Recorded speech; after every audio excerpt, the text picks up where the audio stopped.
ज्ञान दिल्याने ज्ञान वाढते, त्या ज्ञानाचे मंदिर हे सत्य शिवाहून सुंदर हे. अशा सुंदर अशा श्रीराम विद्यालयाच्या सर्व गुरुजनांना वंदन करून तुम्हा विद्यार्थी बालमित्रांना ज्ञानेश्वर मिटगुलेचा मनापासून मनपूर्वक नमस्कार. मुलांनो, आजकाल बघा, बापाच्या विचारानं मुलगा चालत नाही आणि बाप लेकांच्या विचारानं घर चालत नाही. पण गेली 700 वर्ष हा महाराष्ट्र फक्त शिवरायांच्या आणि संतांच्या विचारानं चालतोय. जगावं कसं हे आम्हाला छत्रपती शिवरायांनी शिकवलं. मरावं कसं हे शंभूराजांनी शिकवलं. आणि वागावं कसं हे आम्हाला संत समाजसुधारकांनी शिकवलं.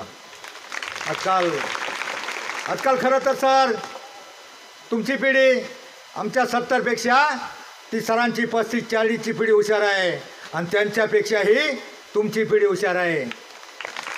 12-17ची पिढी हुशार आहे, तुमची 12-17ची पिढी हुशार आहे. पण भानगड काय झाली, जरा जास्त हुशार आहे. जे चांगलं ते एकतर तुमच्यापर्यंत पोहोचत नाही, पोहोचलं तरी तुम्ही डोक्यामध्ये घेत नाही. बघा, शिवरायांचे आणि संतांचे विचार, टाळ्या कमी वाजव, शिवरायांचे आणि संतांचे विचार आज 700 वर्षानंतर प्रत्येक गावामध्ये भजन कीर्तन हरिपाठ काकडा याच्यामध्ये संतांचे अभंग गायले जातात आणि ते ताजे तवाने वाटतात.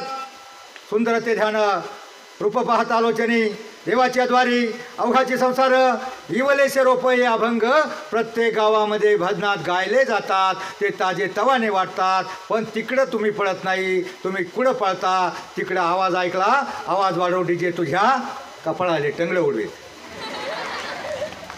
मला सांगा, तुमच्यातले कीर्तनाला किती जण जातात, कीर्तन किती जण ऐकतात? खाली हात करा. मला सांगा, तुम्ही कीर्तनाला सगळे जातात, ज्यांनी हात वर केले नाही ना ते सगळे जातात. मी स्वतः पाहिलं, एकदा आलो होतो काल्याच्या कीर्तनाला, काल्याचं कीर्तन झालं आणि तुम्ही सगळे रांगेत होता. कशाला? भोजन आणि भजन.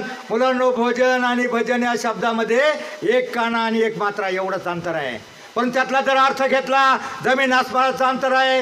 दुपारी केलेलं काल्याच्या कीर्तनाचं भोजन फार तर उद्या सकाळपर्यंत तुमच्या पोटामध्ये राहील. उद्या सकाळी गेट आउट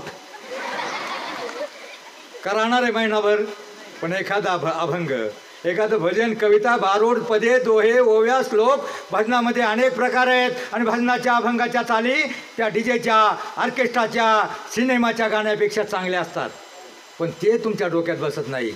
त्या पोरांच्या डोक्यामधली ती शांताबाई गेली का यांचा आला बाबूराव. तर मला सांगा, ती शांताबाई आणि बाबूराव परत एकच वर्ष दिसले. कारण ह्या टुकार पोरांनी त्या शांताबाईच्या घरापुढं जाऊन तिच्या नावानं एवढा आरडाओरडा केला. ती परत दिसली नाही दुसऱ्या वर्षी. आणि ते गाणंसुद्धा दिसलं नाही. दिसलं का? सिनेमाचं गाणं, ऑर्केस्ट्राचं गाणं, डीजेचं गाणं एकच वर्ष येतं, दुसऱ्या वर्षी गायब होतं. दुसऱ्या वर्षी कोण आला होता? एकनाथ, नामदेव, तुकाराम, सेना, सावता, चोखा. कोण आला दुसऱ्या वर्षी? आला बाबूराव. आता मला सांगा, शांताबाई आणि बाबूराव ही नावंसुद्धा तुम्हाला चांगली वाटतात का? बहिणाबाई, मीराबाई, मुक्ताबाई, एकनाथ, नामदेव, तुकाराम याच्यापेक्षा नावं तरी चांगली वाटतात का? अहो, बहिणाबाईच्या कविता किंवा एकनाथाचं भारूड तुम्हाला 11वी 12वीला आहे, मास्टर डिग्रीपर्यंत यांचे अभंग असतात, कविता असतात. बाहेरच्या देशामध्ये शिक्षणासाठी आपल्या संतांचे अभंग असतात. आपली पोरं संतांच्या भूमीमध्ये राहून मला सांगा, तुमच्यातले 2 अभंग कोणाचे पाठ आहेत? हात वर करा. 2 अभंग. शोकांतिका आहे, ही शोकांतिका आहे. जे चांगलं ते तुमच्या डोक्यात बसत नाही. आणि मग तुमच्या डोक्यामधली ती शांताबाई आणि बघा अभंगाच्या चाली, अभंगाचा अर्थ चांगला असतो. जरा मागं म्हणाल का?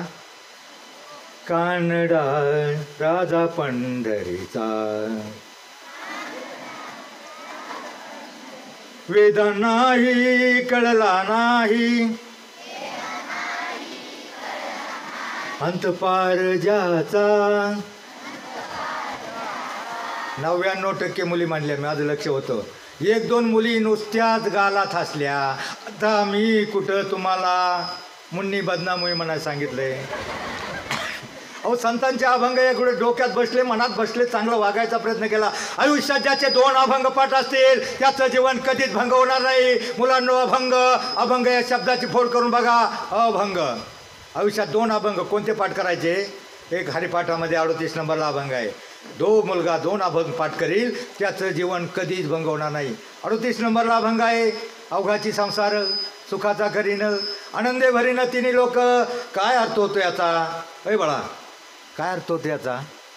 अवघाची संसार म्हणजे कुणाचा म्हटलंय? पप्पा, मम्मी, गुड्डी, नुड्डू, कुणाचा म्हटलंय? आपल्या घरातला म्हटलंय का? अवघाची म्हणजे अख्ख्या जगाचा संसार म्हटलंय. आणि आनंदे भरीने तिन्ही लोक म्हणजे स्वर्ग, मृत्यू, पाताळ सगळीकडे आनंद निर्माण करेल. अभंगाच्या एक आचरणाचा अर्थ एवढा मोठा असतो, तो तुम्ही डोक्यात घेत नाही. तुमच्या डोक्यामध्ये कोण? आवाज वाढव डीजे तुझ्या. एकच वर्ष जे टिकतं ते डोक्यामध्ये नका घेऊ. बघा, अभंग गवळण भारूड पदे दोहे ओव्या श्लोक. जरा मागं म्हणा, एक मेरा जनाबाईचं गवळण होती, म्हणाल ना, लहान लहान लहान मुले घेऊन खोड्या करी मन मोहन, लाजवी हा चक्रपाणी, जनी हसे हसे गाय गाणी, जनी हसे गाय गाणी, हसे गाणे गाऊन खोड्या करी मनमोहन. बरं बघा, डीजेच्या गाण्यापेक्षा काय चाल कमी आहे का? मग तुमच्या गाण्यामध्ये तो मुंगळा कशाला नाचायला पाहिजे? अहो, डीजेची गाणी एवढी वाईट असतात, मुंगळा. आणि दुसरं बघा, एक गाणं आहे, जो प्राणी सतत घाण खातो याची त्याची घाण चिवडतो, दहाव्याच्या दिवशी असतो, काय त्याचं नाव? काला कामा काट खाये गा. आता मुंगळा, कावळा, वाईट प्राण्यांची गाणी ती ऐकली, डीजेचा आवाज ऐकला का तुम्ही घराचं खायचं सोडून देता, मागं हात पुसता आणि तिथं जाऊन लुंगी डान्स करता. मुलांनो, संतांचे अभंग, संतांचे विचार तुम्हाला तारून नेणारे आहेत, ते तुमच्या डोक्यामध्ये बसत नाही. मला सांगा, तुम्हाला संत एकनाथ, संत तुकाराम, संत नामदेव, तुम्हाला बऱ्याच वेळेला असं वाटतं, अरे आम्ही गरिबाचे, आमच्यावर किती संकट, आम्ही कसे मोठे होणार? मला सांगा, संत तुकाराम, संत ज्ञानदेव यांच्यावर संकट आलं नाही का? और समाजकंटकांनी तुकाराम महाराजांच्या गाथा एवढं कष्ट करून, आयुष्याचं भर कष्ट करून त्या गाथा बुडवल्या, पण त्या तरारून आल्या. का तरारून आल्या? तर त्यांनी आपली सगळी सावकारकीच्या खतावण्या इंद्राणीच्या डोहात बुडवल्या होत्या, म्हणून त्यांच्या तरुण आल्या. संत ज्ञानदेव नाव ऐकलंय का? आता माझंही नाव ज्ञानेश्वर आहे, पण मी डुप्लिकेट आहे. मी नव्हेच. संत ज्ञानेश्वर यांचं जीवन माहीत आहे का तुम्हाला? अहो, त्यांच्या वडिलांना लोकांनी देहांत प्राचित घ्यायला लावलं, त्यांना कोणी माधुकरी वाढायचे नाहीत, पाणी ते भरून देत नव्हते. एकदा त्यांना माधुकरी मागितली, पण त्यांची माधुकरी एका कर्मठ ब्राह्मणानं उधळून लावले. ते इंद्राणीच्या पाणीमध्ये पाणी प्यायला उतरले आणि पाणी पित असताना काय झालं, एकदा एका शाळेमध्ये 2-4 मुलाचं लक्ष नव्हतं, ते त्याला मागं पळून मारत होतं. आणि मग मला सरांनी सांगितलं होतं, रामायण सांगा. मी रामायणाचं हक्क सांगितलं. रामाचा जन्म, सीता स्वयंवर, लंका दहन, रावणाचा वध आणि रावणाला कोणी मारलं, कसं मारलं, बिभीषणाचा अभिषेक, सेतुबंधन, सगळं सांगितलं. आणि सगळं सांगितल्याच्यानंतर ज्या मुलाचं लक्ष नव्हतं त्याला विचारलं, मागून 4 नंबर 30 लाईन, मागून 4 नंबर. आत्ता मी रामायण सांगितलं, मागं बघतोय तोच. रावणाला कोणी मारलं रे? तो म्हणतो, मी नाही मारलं. आता तू काय मारणार का? तुझं शाळेत लक्ष नसतं, रावण कुठं तुझ्या बापाला सापडणार आहे. मग तुमचं लक्ष काय आहे सध्या? माझ्या नवऱ्याची बायको? काय लक्ष आहे? TV, मोबाईल, DJ का पाटलांचा बैलगाडा? अहो, ह्या गोष्टीनं सगळे तुमचे जानी दुश्मन तुमच्या जीवनाचा करिअरचा राडा केला आहे. मुलांनो, मोठी मुलं, लहान मुलं, सगळी मुलं ऐका. सगळी मुलं कान खोलून ऐका. मी तुमच्यासाठी आलो आहे. मुली हुशार आहेत, प्रत्येक गावामध्ये मुली हुशार आहेत, पण मुलं काय करतात, आपलं करिअर करत नाहीत.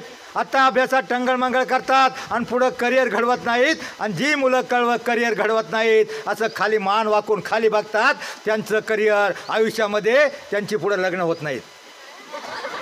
प्रत्येक गावामध्ये 10% मुलं शोकांतिक आहे, सामाजिक प्रदूषण. 10% मुलांची लग्न जमत नाहीत. आणि ती मुलं कोणती, तर जी मुलं आत्ता अभ्यासाऐवजी टंगळमंगळ करतात. पाटलांचा बैलगाडा, 4 दिवस तिकडं, पुढारी म्हणला चल धाब्यावर जेवायला, 4 दिवस वरातीत नाचतात आणि तिकडंच बेभान होऊन 4 दिवस शाळा बुडवतात. आपलं करिअर कळत नाहीत आणि अशा मुलांना मुली मिळत नाहीत. मुली फार हुशार आहेत. मुली साधा गुटखा तंबाखू खाणाऱ्याला मुली नाकारते, तर ज्याला नोकरी नाही, करिअर नाही, म्हणून तुम्ही करिअर घडवायचं यासाठी मी तुमच्या पुढं जीव काढतोय. बऱ्याच वेळेला काय होतं, अहो तुमच्या पुढं संकट आहे, तुम्ही गरिबाच्या आहात, कमी घराण्यात जन्मला, कमी जातीत जन्मला, काही बिघडत नाही. मला सांगा, भारताच्या राष्ट्रपती कोणत्या जातीत जन्मल्या, काय त्यांचं नाव काय? द्रौपदी मुर्मू कोणत्या जातीतल्या? आदिवासी समाजातल्या. त्यांचा रंग काय फार उजाळ होता का? कोणत्या जातीत जन्मला, देवानं आपल्याला कोणता रंग दिला याच्यावर काही नसतं. तुमच्या दिसण्यावर काही नसतं, तुमच्या असण्यावर सगळं असतं. मग तुम्ही कसं मोठं व्हायचं? माणूस जीवनामध्ये 2च प्रकारे मोठा होऊ शकतो, एक तर शिकून आणि दुसरं सवरून. होय, मागून 5 नंबर रामाची सीता कोण होती रे? होय, मागून 5-6 नंबर रामाची सीता कोण होती? तो म्हणतो आई होती. त्याचं लक्षच नाही. मी अख्खं रामायण सांगितलेलं आहे, तुमचं लक्ष नाही. तुमचं लक्ष काय आहे सध्या? लुंगी डान्स? काय लक्ष आहे तुमचं? काय आहे? अलीकडे तुमची पिढी खरं तर फार हुशार आहे. मित्रांनो, संकट कोणाला नव्हते? वयाच्या 8व्या वर्षी ज्यानं शिरीष कुमार नंदुरबारला झेंडा फडकावला, भारत माता की जय, वंदे मातरम् म्हणला, गोळ्या झाडल्या. तुमच्यावर कोणी गोळ्या झाडणार आहे का? वयाच्या 13व्या वर्षी स्वातंत्र्य संग्रामात उडी घेतले आणि इंग्रजांना सळो की पळो केलं आणि वयाच्या 13व्या वर्षी त्यांना पकडलं गेलं. भगतसिंग, राजगुरू, सुखदेव फाशीची शिक्षा झाली. ज्या दिवशी त्यांना फाशीची शिक्षा देण्यात येणार होती त्या दिवशी त्यांच्या आई वडील नातेवाईक सगळे भेटायला आले आणि ते खिडकीतून बघायला लागले. त्यांचा भाऊ करतार सिंग त्या भगतसिंगाकडे पाहून रडायला लागला. मुलांनो, त्यावेळेला भगतसिंग म्हणला, भैया रोना मत, अगर तुम रोगे तो मेरा बलिदान व्यर्थ हो जाएगा. त्यावेळेला भगतसिंगाची आईसुद्धा बाजूला उभी होते. तिच्या चेहऱ्यावर दुःख नव्हतं, डोळ्यामध्ये अश्रू नव्हते. आमच्यासारख्या एकानं विचारलं, आई साहेब, तुमचा मुलगा थोड्या वेळानं फासावर जाणार आहे, त्याचा भाऊ रडतोय, तुम्ही त्यांच्या माता असून तुम्हाला काही दुःख झालेलं नाही. त्यावेळेला भगतसिंगाची आई म्हणाले, जरा मुलांनी खाली बघायच्या ऐवून सरळवर बघा, ताट बसा. कारण काय आहे, येत्या 1 तासामध्ये मी तुमची बॅटरी इतकी फुल चार्जिंग करून देणार आहे, जे ताट बसेल त्याची बॅटरी चार्ज होईल. तुमची बॅटरी मी इतकी फुल चार्जिंग करून देणार आहे, कमीत कमी तुमची लग्न होईपर्यंत उतरणार नाही. आणि जे ताट बसेल नाही त्याची बॅटरी फुल होणार नाही, त्याचं लग्न होणार नाही. आता मी काय सांगत होतो सांगा बरं.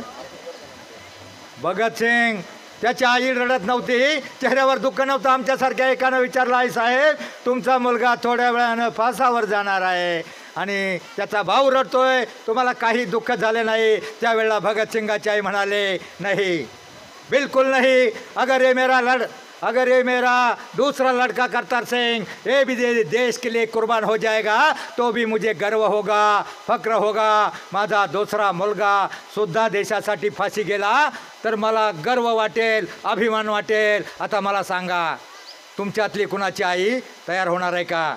आपल्या देशावर नाना संकट येतात, महारोग येतो, कोरोना येतो, दुष्काळ पडतो, पूर येतो, महापूर येतो, रोगराई येते.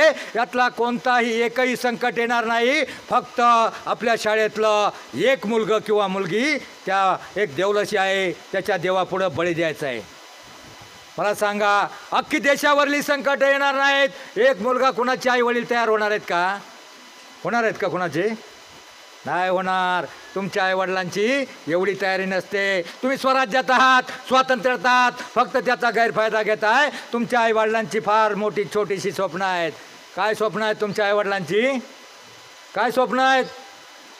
फक्त त्यांना एवढं वाटतं, आमची बाळं शाळेत जातील, अभ्यास करतील, ग्रहपाठ करतील, होमवर्क करतील आणि रोजच्या रोज नियमित अभ्यास करून चांगलं शिकतील. शिकून सवरून मोठी होतील, साहेब होतील आणि आमच्या म्हातारपणाची काठी बनतील. बस एवढी छोटीशी स्वप्न आहे तुमच्या. कसं आहे का, जिजामातेचं काय स्वप्न होतं तुम्हाला सांगणार आहे का? जरी तलवार घ्या आणि स्वातंत्र्यासाठी किंवा भ्रष्टाचार दुराचार जो माजला आहे तो तयार करण्यासाठी त्यांची कत्तल करा म्हणणार आहे का? जिजामातेचं काय स्वप्न होतं? अहो त्या मोगलाईत कुणा बेगम मुमताजच्या स्मृतीसाठी ताजमहाल बांधणारा होऊन गेला एक शहाजहान. त्या पेशवाईत कुणा मस्तानीच्या प्रेमासाठी राजमहाल बांधणारा होऊन गेला एक बाजीराव. पण फक्त मराठेशाहीत आपल्या मातेच्या स्वप्नपूर्तीसाठी स्वराज्य निर्माण करणारा एकच राजा होऊन गेला, तो म्हणजे छत्रपती शिवराय. आता मला सांगा, तुमच्या आजीच्या आजीचं नाव कोणाला आठवतंय का? आजीच्या आजीचं, आज्याच्या आज्याचं आठवतंय? तुमच्या आज्याच्या आज्याचा. आज तुम्ही जे जे कर नाही केला, पण तुम्हाला जर म्हटलं क्षत्रिय कुळावतंस राजाधिराज छत्रपती शिवाजी महाराज की, का तोंड उचकटली तुमची? तुमच्या आज्याच्या आज्याचा का नाही जे जे कर केला? तुमच्या आज्याच्या आज्याच्याने एवढाच घोटाळा केला, तुमच्या बापाला तयार केलं आणि त्याने तुम्हाला तयार केलं, दुसरं काय केलं नाही. देशासाठी समाजासाठी दुसऱ्यासाठी जगला तो जगला, स्वतःसाठी जगला तो. मला मित्रांनो, तुम्हाला कुठं स्वराज्यासाठी रायरेश्वराच्या मंदिरात जाऊन शपथ घ्यायची नाही, तुम्हाला भगतसिंगासारखं मरायचं नाही, तुम्हाला फक्त शिकून सवरून मोठं व्हायचं आहे. तुमचं आयुष्य तुम्हाला संत ज्ञानदेव माहिती आहे का? त्याचं चरित्र, अहो त्याला कोणी बाजूकरी मागत नव्हतं. मग तहान लागले, इंद्राणीच्या डोहामध्ये पाणी प्यायला उतरला आणि मग त्यावेळेला विसोबा नावाचा खेचर मागा आला, त्याच्या कपड्यामध्ये लाथ घातले, ज्ञानदेवाला त्याच्यामध्ये पाडलं, त्याची सगळे कपडे मापली. ज्ञानदेव म्हणले, काका काका का मारताय? त्यावेळेला विसोबा म्हणले, संन्याशाच्या कार्ट्या इंद्राणीच्या डोहामध्ये इंद्रायणी वाटवतोस. त्यावेळेला त्याला मारत मारत बाहेर काढलं आणि मारत मारत बाहेर काढल्यावर ज्ञानदेव हमसतच मनाशीच रडत आतल्या आत फुंदतच ते धावतच गेले, आपल्या कुटीमध्ये शिरले. 9 वर्षाची चिमुरडी मुक्ताई स्वयंपाकाच्या काटक्या गोळा करत होती. तिनं पाहिलं, ती धावतच गेली. अरे दादा दादा ताटी उघड. दरवाजा का बंद केला? ताटी उघड. त्यावेळेला ज्ञानदेव काय बोले ना. मुक्ताईनं फटीतून पाहिलं. जरा ताट बसा, जरा मुलांना ताट बसा. कंटाळा आलाय का? मग मी काय सांगतोय आता? ज्ञानदेव मुक्ताई म्हणजे बहीण भावाचं नातं आणि एका बहिणीनं माझ्या हरिपाठामध्ये तीच प्रस्तावना आहे. 9 वर्षाची चिमुरडी मुक्ताई ज्या वेळेला ज्ञानेश्वराला ताटीचे अभंग म्हणते, ते कसे म्हणते ते सांगतो तुम्हाला. मग त्याने तरीही ज्ञानदेव दार उघडे ना. मग मुक्ताईनं फटीतून पाहिलं आणि पाहिलं तर ज्ञानदेवाची सगळी कपडे चिखलानं माखले होते. मुक्ताई म्हणले, अरे दादा दार उघड, तुझे कपडे चिखलानं माखले, काय झालं? त्यावेळेस ज्ञानदेव म्हटला, काही नाही का मुक्ते, काही नाही का मुक्ते. इंद्रायणीच्या पात्रामध्ये पाणी प्यायला उतरलो आणि माझी सगळी कपडे चिखलानं भरले. परंतु त्याच्या बोलण्यातला आवाज, बोलण्यातली कणव, बोलण्यातली आर्द्रता मुक्ताईनं जाणली. तिने नक्की हरलं काहीतरी झालंय. अरे दादा खरं सांग, काय झालंय? त्यावेळेला ज्ञानदेव म्हटला, काही नाही का मुक्ते, इंद्राणीच्या पात्रामध्ये पाणी प्यायला उतरलो आणि सगळी कपडे चिखलानं भरली. पण विश्वास बसला नाही. शपथ माझी सांग म्हटल्यावर ज्ञानदेवानं सांगितलं, मी इंद्राणीच्या पात्रामध्ये पाणी प्यायला उतरलो आणि त्या विसोबा काकानं मला मारलं ग मुक्ते. असा काय गुन्हा केला होता? त्यावेळेला मुक्ताई म्हटले, अरे मग जाऊ दे ना दादा, जाऊ दे ना दादा, दार उघड, मी तुझी कपडे धुते. आता मला सांगा, मुलींनी मला नीट हे मागची हे आरची, त्या आरचीचं काय चाललंय? त्या मुलींचं लक्ष नाही. काय झालंय अलीकडं? मुलींचं लक्ष कुठं असतं सांगू का? मोबाईलमध्ये काय कानात घालायचं आणि गोधडी घेऊन बोलायचं. त्या पोरीचं तेच चाललंय, तिचं लक्ष नाही. हे काय सांगत होतो बाई मी, ज्ञानदेवाची मुक्ताई कोण? मागून 3 नंबर. ज्ञानदेवाची मुक्ताई कोण होती? आजी होती का? मग मी ते सांगतोय. त्यावेळेला तरी ज्ञानदेव ताटी उघडे ना. मुक्ताई म्हणली, अरे दादा जाऊ दे ना, ताटी उघड. तुमच्यातली एखादी मुक्ताई असते आणि त्याला जर कळलं असतं त्या विसोबानं आपल्या दादाला पाडलंय, मारलंय, चिखलानं कपडे भरले, तर तुमच्यातली मुक्ताई काय म्हणली असती? काय म्हणली असती? तुमच्यातली मुक्ताई म्हणली असते, अरे चला सोपान दादा निवृत्ती दादाला बोलूया आणि त्या विसोबाचं टाळकं फोडूया. पण ती आधी माया शक्तीचा अवतार होती, ज्ञानी होती, गुणी होती. ती म्हणली जाऊ दे ना दादा दार उघड. तरी ज्ञानदेव दाद उघडे ना. त्यावेळेला मुक्ताई आलाप करायला लागली. ज्ञानाचा ज्ञानाचा ज्ञानाचा सागर सख माझा ज्ञानेश्वर. अरे माझा भाऊ, माझा सखा, माझा भाऊ ज्ञानेश्वर, तू ज्ञानाचा सागर आहेस, ज्ञानाचा समुद्र आहेस. तो जगाला ज्ञान देण्यासाठी तुझा जन्म. आणि एवढंच काय मनावून घेऊन बसला. मला सांग दादा, सागरामध्ये समुद्रामध्ये एखाद्यानं दगड मारला तर काय होतं? थोडासा तरंग उठतो, लाटा उठतात, थोड्या वेळानं शांत होतात. आणि तू तर ज्ञानाचा सागर आहे, जाऊ दे ना दादा दार उघड. तरी ज्ञानदेव दार उघडले ना. आणि मग त्यावेळेला मुक्ताईनं जो आलाप केला, जे 42 वेळा तिनं विनवण्या केला, त्याला ताटीचे अभंग म्हणतात. त्याला ताटीचे अभंग म्हणतात. योगी पावन मनाचा, साही अपराध जनाचा, अवघे विश्व झाले वन्नी, तेव्हा संते व्हावे पाणी, राग रस्वा सोडा त्वरा, आपण तरुण विश्वतारा, ताटी उघडा ज्ञानेश्वरा. म्हणजे अशा प्रकारे 42 वेळा मुक्ताईनं विनवण्या केल्या. त्या विनवण्या करताना ज्ञानदेव पाठ मोराहून ऐकत होता. एक एक अभंग तिचा, एक एक विनवण्या ऐकत होता. आणि त्यावेळेस ज्ञानदेवाच्या डोक्यामध्ये विचार आला. त्यावेळेस ज्ञानदेवाच्या डोक्यामध्ये विचार आला, अरे 9 वर्षाची चिमुरडी मुक्ताई, हिनं आपल्याला किती ज्ञान दिलं आहे, किती उपदेश केला आहे. तर आपण तर ज्ञान देण्यासाठी आपला जन्म, जगाला ज्ञान देण्यासाठी आपला जन्म आपण. आणि मग त्यानं ताटकन मागावून पाहिलं, ताटी उघडली आणि मुक्ताईला छातीशी कुरवाळलं. मुक्ताईला छातीशी कुरवाळलं. आणि मग त्यावेळेला त्या ज्ञानेश्वरांनं ह्याच तुमच्या जवळच्या नेवाशामध्ये अभंग रचना करायला सुरुवात केली. आणि ज्ञानेश्वरी हा ग्रंथ फक्त मुक्ताईच्या प्रेरणेतून निर्माण झाला. आता असं समजा तुम्ही सगळ्या मुक्ताई आहात. जरा ताट बसा. मुक्ताई, तुम्ही सगळ्या मुक्ताई आहात, म्हणजे तुम्ही बहिणी आहात. आणि तुम्ही सगळी मुलं भाऊ आहात. असं समजा तुम्ही सगळ्या मुक्ताई आहात. ओ पिवळ्या शर्टवाले सर, पिवळ्या शर्टवाले सर, हो सर, तुमचं लक्ष कुठं आहे? रावणाला कुणी मारलं?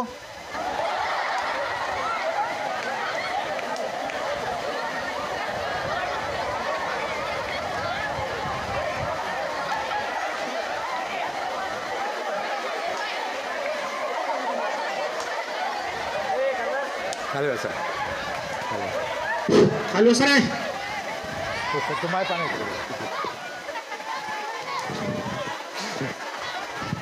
तर मी काय सांगत होतो, तुम्ही सगळ्या मुक्ताई आहात, तुम्ही सगळे ज्ञानदेव आहात. आणि मग तुम्ही हे ज्ञानदेव म्हणजे हे तुमचे भाऊ, हे काही ताटीच्या आतमध्ये कोंडून घेणार नाहीत. हे कुठं रात्रीचे कुठेतरी मित्राबरोबर, टुकाराबरोबर, बेकाराबरोबर भटकत असतील, आई वडील झोपलेले असतील, तुम्ही अभ्यास करत असाल, त्यावेळेला हे बाहेर येतील आणि तुम्हाला म्हणतील हे मुक्ती दार उघड. त्यावेळेला तुम्ही दार उघडायचं, पण आई वडिलांची झोप होता कामा नये. आणि त्यावेळेला तुम्ही त्या तुमच्या भावांना, ह्या ज्ञानदेवांना उपदेश करायचा, अरे दादा आपले आई वडील दिवसभर कष्ट करतात, आपल्यासाठी राब टाकतात, आणि तू कुठेतरी भटकतोस. अभ्यास, गृहपाठ, होमवर्क सोडून काहीतरी करायचं सोडून तू बाहेर भटकू नकोस. हा उपदेश तुम्हाला तुमच्या भावांना करायला लागेल. आणि तुमच्या घरामध्ये लहान बाळं आहेत का? लहान ज्ञानदेव आहेत का? आणि मग तुमच्या आईला एवढं सांगा, तुमच्या आईला एवढं सांगा, त्याच्या हातामध्ये कुळकुळा म्हणून मोबाईल देऊ नकोस. मोबाईल देऊ नकोस. मोबाईल काय खेळणं नाही. अहो 3 वर्षाचं पोरग, आई थाटात सांगते, आमचं पोरग मोबाईल हातात दिल्याशिवाय रडत नाही, जेवत नाही. सांगते ना, मोबाईल हा सगळ्यात मोठा रोग आहे. आणि म्हणून तुमचं सांगा, तुम्ही सगळे भाऊ आहात, तुम्ही मुलं सगळे ज्ञानदेव आहात, तुम्ही सगळ्या मुक्ताई आहात. आणि तुम्ही सगळ्या भावांनी बहिणीला, कोणत्या सणाला 2 सण असतात, कोणत्या सणाला ओवाळणी घालता? कोणत्या? रक्षाबंधन आणि भाऊबीज. बहीण भावाच्या पवित्र नात्याचे 2 सण असतात. त्यावेळेला तुमचा भाऊ काहीतरी तुम्हाला एखाद्या वेळेला 10 रुपये टाकतो, एखादी गिफ्ट देतो, एखादा ड्रेस देतो.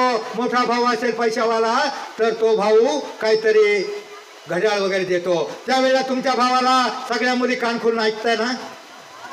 तुमच्या भावाला एवढं सांगा, भाऊ रे तुला ओवाळणी आम्हाला नसती देता येत तर नको देऊ, पण तू आम्हाला एक ओवाळणी घाल, तू आम्हाला एक सांग, तू जगातल्या मला कोणतीही ओवाळणी देऊ नकोस, पण तू मला बहीण मानतो ना, तू मला माझ्या बहिणीच्या प्रेमानं ज्या माझ्याकडे नजरेनं पडतोस त्याच नजरेनं जगातल्या प्रत्येक मुलीकडे बघ, जगातल्या प्रत्येक मुलीकडे बघ, प्रत्येक कोणत्याही मुलीची छेडाछेड करू नकोस. जर मला कोणी छेडलं तर तुला राग येईल ना, तर तू मला एवढीच ओवाळणी दे, जगातल्या प्रत्येक मुलीकडं बहिणीच्या नजरेनं बघ, एवढं करा. समाजामध्ये कोणत्याही मुलीवर अत्याचार होणार नाही. कराल का एवढं? तुम्ही शाळेत येताना देवाच्या पाया पडता का? देवाच्या नाही पडते ना. अर्धी नका पडो, ज्याला देऊळ लांब आहे त्यांनी नका पडो, पण घरून येताना एक काम करा, देवाच्या पाया पडता नाही आलं तरी चालेल, पण घरून येताना तुमची आई किंवा वडील जे कुणी असतील त्यांच्या दिखताना पाया पडा, आणि मग बघा तो देव तुम्हाला पाया पडला तरी बिस्किटचा पुडा देणार नाही, पण तुमच्या आईच्या किंवा वडिलांच्या पाया पडा, आणि मग इफेक्ट बघा. तुमची आई म्हणल, अरे आमची सोनी किती गुणाची झाली आहे, आमचा मुळे किती शान आहे, आणि मग ते तुमच्यासाठी हाडाची काळे करतील, रक्ताचं पाणी करतील, घामाच्या धारा घालतील, आणि तुम्हाला शिकण्यासाठी, तुम्हाला मोठं करण्यासाठी काबाड कष्ट करतील. मुलांनो एवढं करा. 1 मिनिटाचं काम आहे, करणार ना? नक्की? बरं मला सांगा, शेवट तुम्हाला स्वप्न पडतात? कधी पडतात? रात्री पडलेली स्वप्न सकाळी पूर्णपणे आठवतात? पूर्णपणे आठवतात? काही मुलींना नाही आठवत, अर्धी स्वप्न आठवतात, अर्ध नाही आठवत. एका मुलीला 10वीच्या मुलीला स्वप्न पडलं, फार लवकर पडलं, अजून 4 वर्षांनी 25व्या वर्षी पडायचं तर लवकर स्वप्न पडलं. काय स्वप्न होतं त्या मुलीला अर्ध आठवतंय, अर्ध आठवायला मला सांगितलंय, मला जर ते भेटलं तर अर्ध सांगा. त्या मुलीला फार लवकर स्वप्न पडलं, टीवायला गेल्यावर पडायचं तर 10वीलाच पडलं की मला एका देशाचा राजकुमार घोड्यावर बसून न्यायला आलाय, पण तिला कोणत्या देशाचा आला हेच आठवत नाही. मग मी शोधतो इथं आहे का कोणी राजकुमार, तसा नाही ना. मग स्वप्न, रात्री पडलेली स्वप्न सकाळी पूर्णपणे आठवत नाही. फक्त 10 मिनिट देतो, अर्ध्या मिनिटामध्ये ताट बसा आणि डोळे सताड उघडे ठेवून स्वप्न बघा. डोळे सताड उघडे ठेवून जागेपणी, सगळे जागेत ना, आता झोपणार नाही ना कोणी, जागेपणी जिवंतपणे मोठमोठी स्वप्न बघा. मला शेर्पा तेंगसिंग प्रमाणे एव्हरेस्ट सर करायचं आहे, मला कल्पना चावला प्रमाणे अंतराळवीर बनायचं आहे, मला PT उषा प्रमाणे धावपटू बनायचं आहे, लता मंगेशकर प्रमाणे गायक बनायचं आहे, मला द्रौपदी मुर्मू प्रमाणे राष्ट्रपती बनायचं आहे, मला APJ अब्दुल कलाम प्रमाणे राष्ट्रपती बनायचं आहे. आणि मुलांनी कान खोलून ऐका, मुलांनी कमीत कमी एवढं स्वप्न बघा, मला पती बनायचं आहे. बस एवढं स्वप्न बघा. बस मुलांनो, मला वाटतं तुमच्यातल्या बऱ्याचला जणांना कंटाळा आलेला आहे ना? आलाय ना? नाही ना? मग तुम्ही काय स्वप्न बघलं? कलेक्टर व्हायचं स्वप्न कोणी बघितलं? हात करा. शाबास, नक्की होणार. ज्याने स्वप्न मोठमोठी बघा, जीवदार बघा, दमदार बघा, कारण स्वप्न कुणाची पुरी होतात? मंजिल उन्हीं को मिलती है जिनके सपनों में जान होती है, पंखों से कुछ नहीं होता, हौसलों से उड्डाण होती है. एखादा मुलगा नाराज होतो, मला कमी मार्क पडले, एखादा मुलगा लगेच नाराज होतो, मला नाही शाळा शिकायची. मुलांनो घाबरायचं नाही, अपयशी यशाची पहिली पायरी असते. अपयशी यशाची कोशिश करा, प्रयत्न करा. एकदा नापास झाला, एकदा मागं पडला, घाबरायचं नाही, नाराज व्हायचं नाही, कारण असफलता एक चुनौती है, उसे स्वीकार करो. क्या कमी रह गई देखो और सुधार करो. जब तक सफल ना हो नींद चैन को शौक त्यागो तुम, संघर्ष का रास्ता छोड़कर मत भागो तुम, क्योंकि कुछ किए बिना ही जय जयकार नहीं होती, कोशिश करने वालों की. बस कोशिश करा, प्रयत्न करा, अभ्यास करा, आयुष्यामध्ये तुमची हार होणार नाही एवढाच विश्वास देतो. विश्वासावर पाखरं पाहिली तुम्ही? पाखरं पाहिली का? त्यांना कुठं रस्ता असतो, त्यांना कुठं पाणी असतं, त्यांना कुठं खाद्य असतं, डांबरी रोड असतो, तरी ते उडत उडत जातात, एखाद्या लहानशा झाडावर बसतात, फांद्या वागतात. पाहणाऱ्याला वाटतं अरे पाखरं पडतील किंवा काय, परंतु मुलांनो त्या पाखरांना फांदी तुटण्याची भीती नसते. कारण त्यांचा त्या फांदीवर विश्वास नसून आपल्या पंखावर विश्वास असतो. तसा तुम्ही स्वतःमध्ये विश्वास निर्माण करा. त्यामधल्या 3 जोडीला आरची, त्या आरचीला काय मागे जाग करा. तुम्हाला एक प्रश्न विचारतो, जाऊ दे, एक शेवटचा प्रश्न आहे. शिवरायांच्या दोन्ही सुनांची नावं काय? मी त्याला हरिपाठ पुस्तक बक्षीस देणार आहे. शिवरायांच्या 2 सुनांची नावं कोण सांगते सांगा? शिवरायांच्या 2 सुनांची नावं सांगा उठून पटकन सांग. छत्रपती शिवरायांना ज्यांना आपल्याला जगावं कसं शिकवलं, ज्यांनी एक राजा शिवाजी देव नव्हता पण शिवाजी राजे नसते तर या मंदिरातला कळस आणि अंगणातली तुळस शिल्लक राहिली नसती. त्या छत्रपती शिवरायांच्या सुनांची नावं तुम्हाला माहीत नाही. तुम्हाला नाव कोणतं माहिती? ती आरची आणि मिरची. सांग छत्रपती शिवरायांच्या सुनाचे नाव सांग. राणी येसूबाई आणि दुसऱ्या राणी ताराबाई.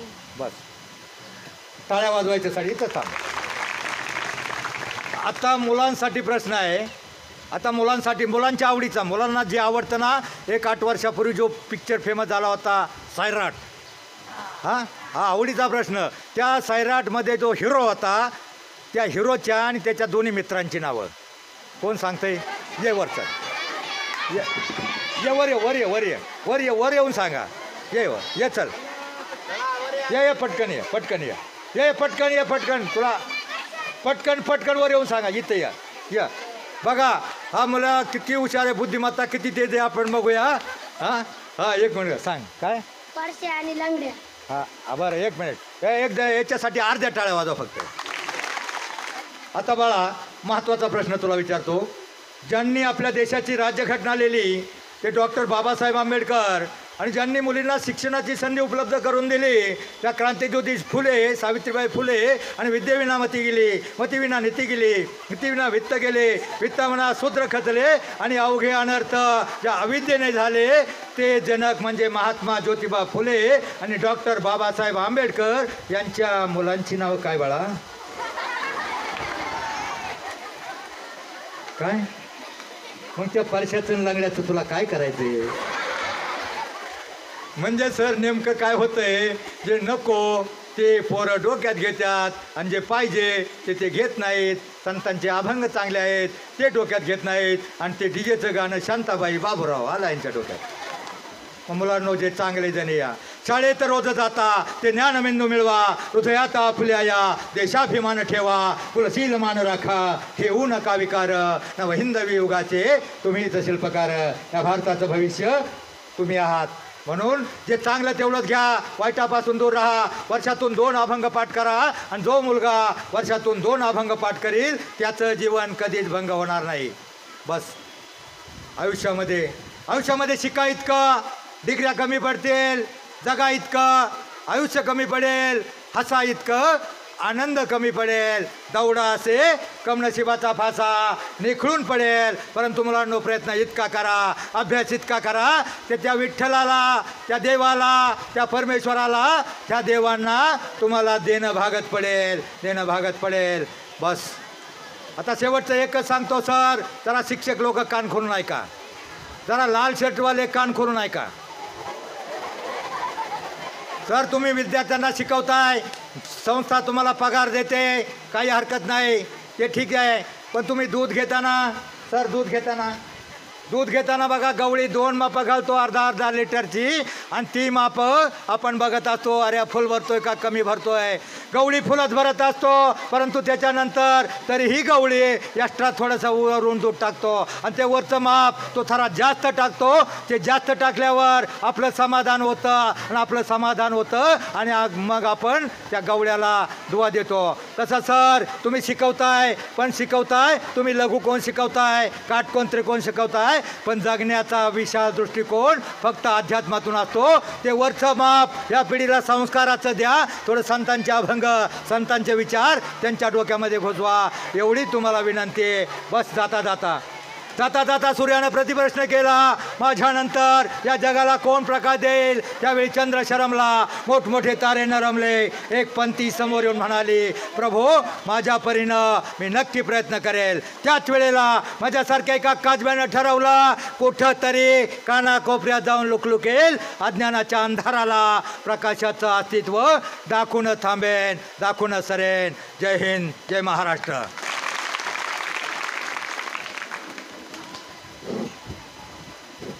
आज खऱ्या अर्थाने आपला हा शनिवार अतिशय आनंददायी झाला. तर आपल्या विद्यालयाला आज हरिभक्त पारायण श्री ज्ञानेश्वर मिडगुले यांनी अतिशय उत्तम प्रकारचं व्याख्यान दिलं. या व्याख्यानामध्ये त्यांनी संत ज्ञानेश्वर, संत मुक्ताबाई यांच्या रूपानं बहीण भावंडाबद्दलचं अतूट नातं, अतूट प्रेम याबद्दल आपणा सर्वांना त्यांनी मार्गदर्शन केलं. अशा या सुंदर व्याख्यानांचं आज आपल्या विद्यालयाचे शिक्षक श्री शिंदेकर सर यांनी शाल फिरकं देऊन त्यांचं स्वागत करावं अशी मी त्यांना विनंती करतो.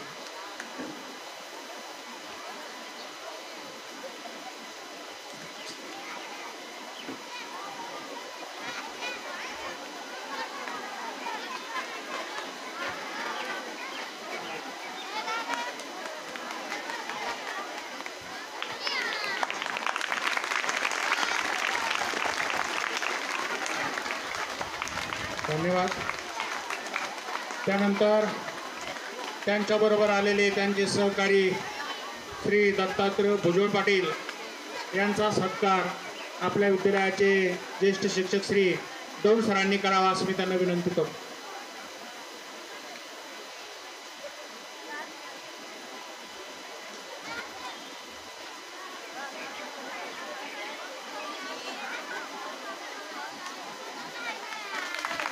सर्वांनी टाळ्या वाजवायच्या. धन्यवाद.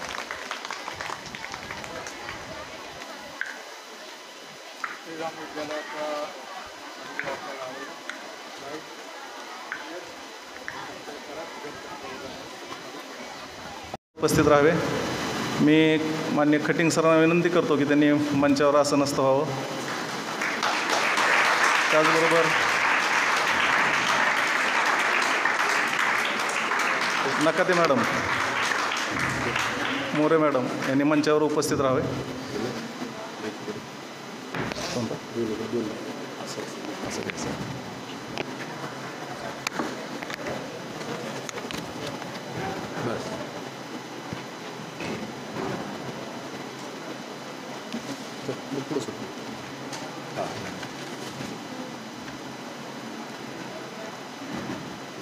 अंधार सारा संपू दे, अंधार सारा उजळू दे आकाश तारे, गंधाळल्या पहाटेस येथे वाहू दे आनंद वारे. जाग यावी सृष्टीला की होऊ दे माणूस जागा, भ्रष्ट सारे नष्ट व्हावे, खट्ट व्हावा प्रेमधागा. मार्ग सारे स्वच्छ व्हावे आणि मने ही साप व्हावी, ही सकाळ रोज यावी, माणसाचा देव व्हावा, माणसाचा देव व्हावा. कर्मवीर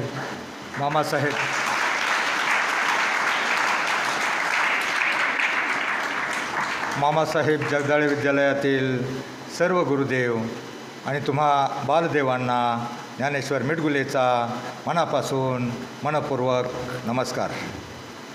मुलांनो, आजकाल बघा, जो माणूस पायानं चालतो तो ठराविक अंतर गाठतो. तुम्ही कशाने चालता?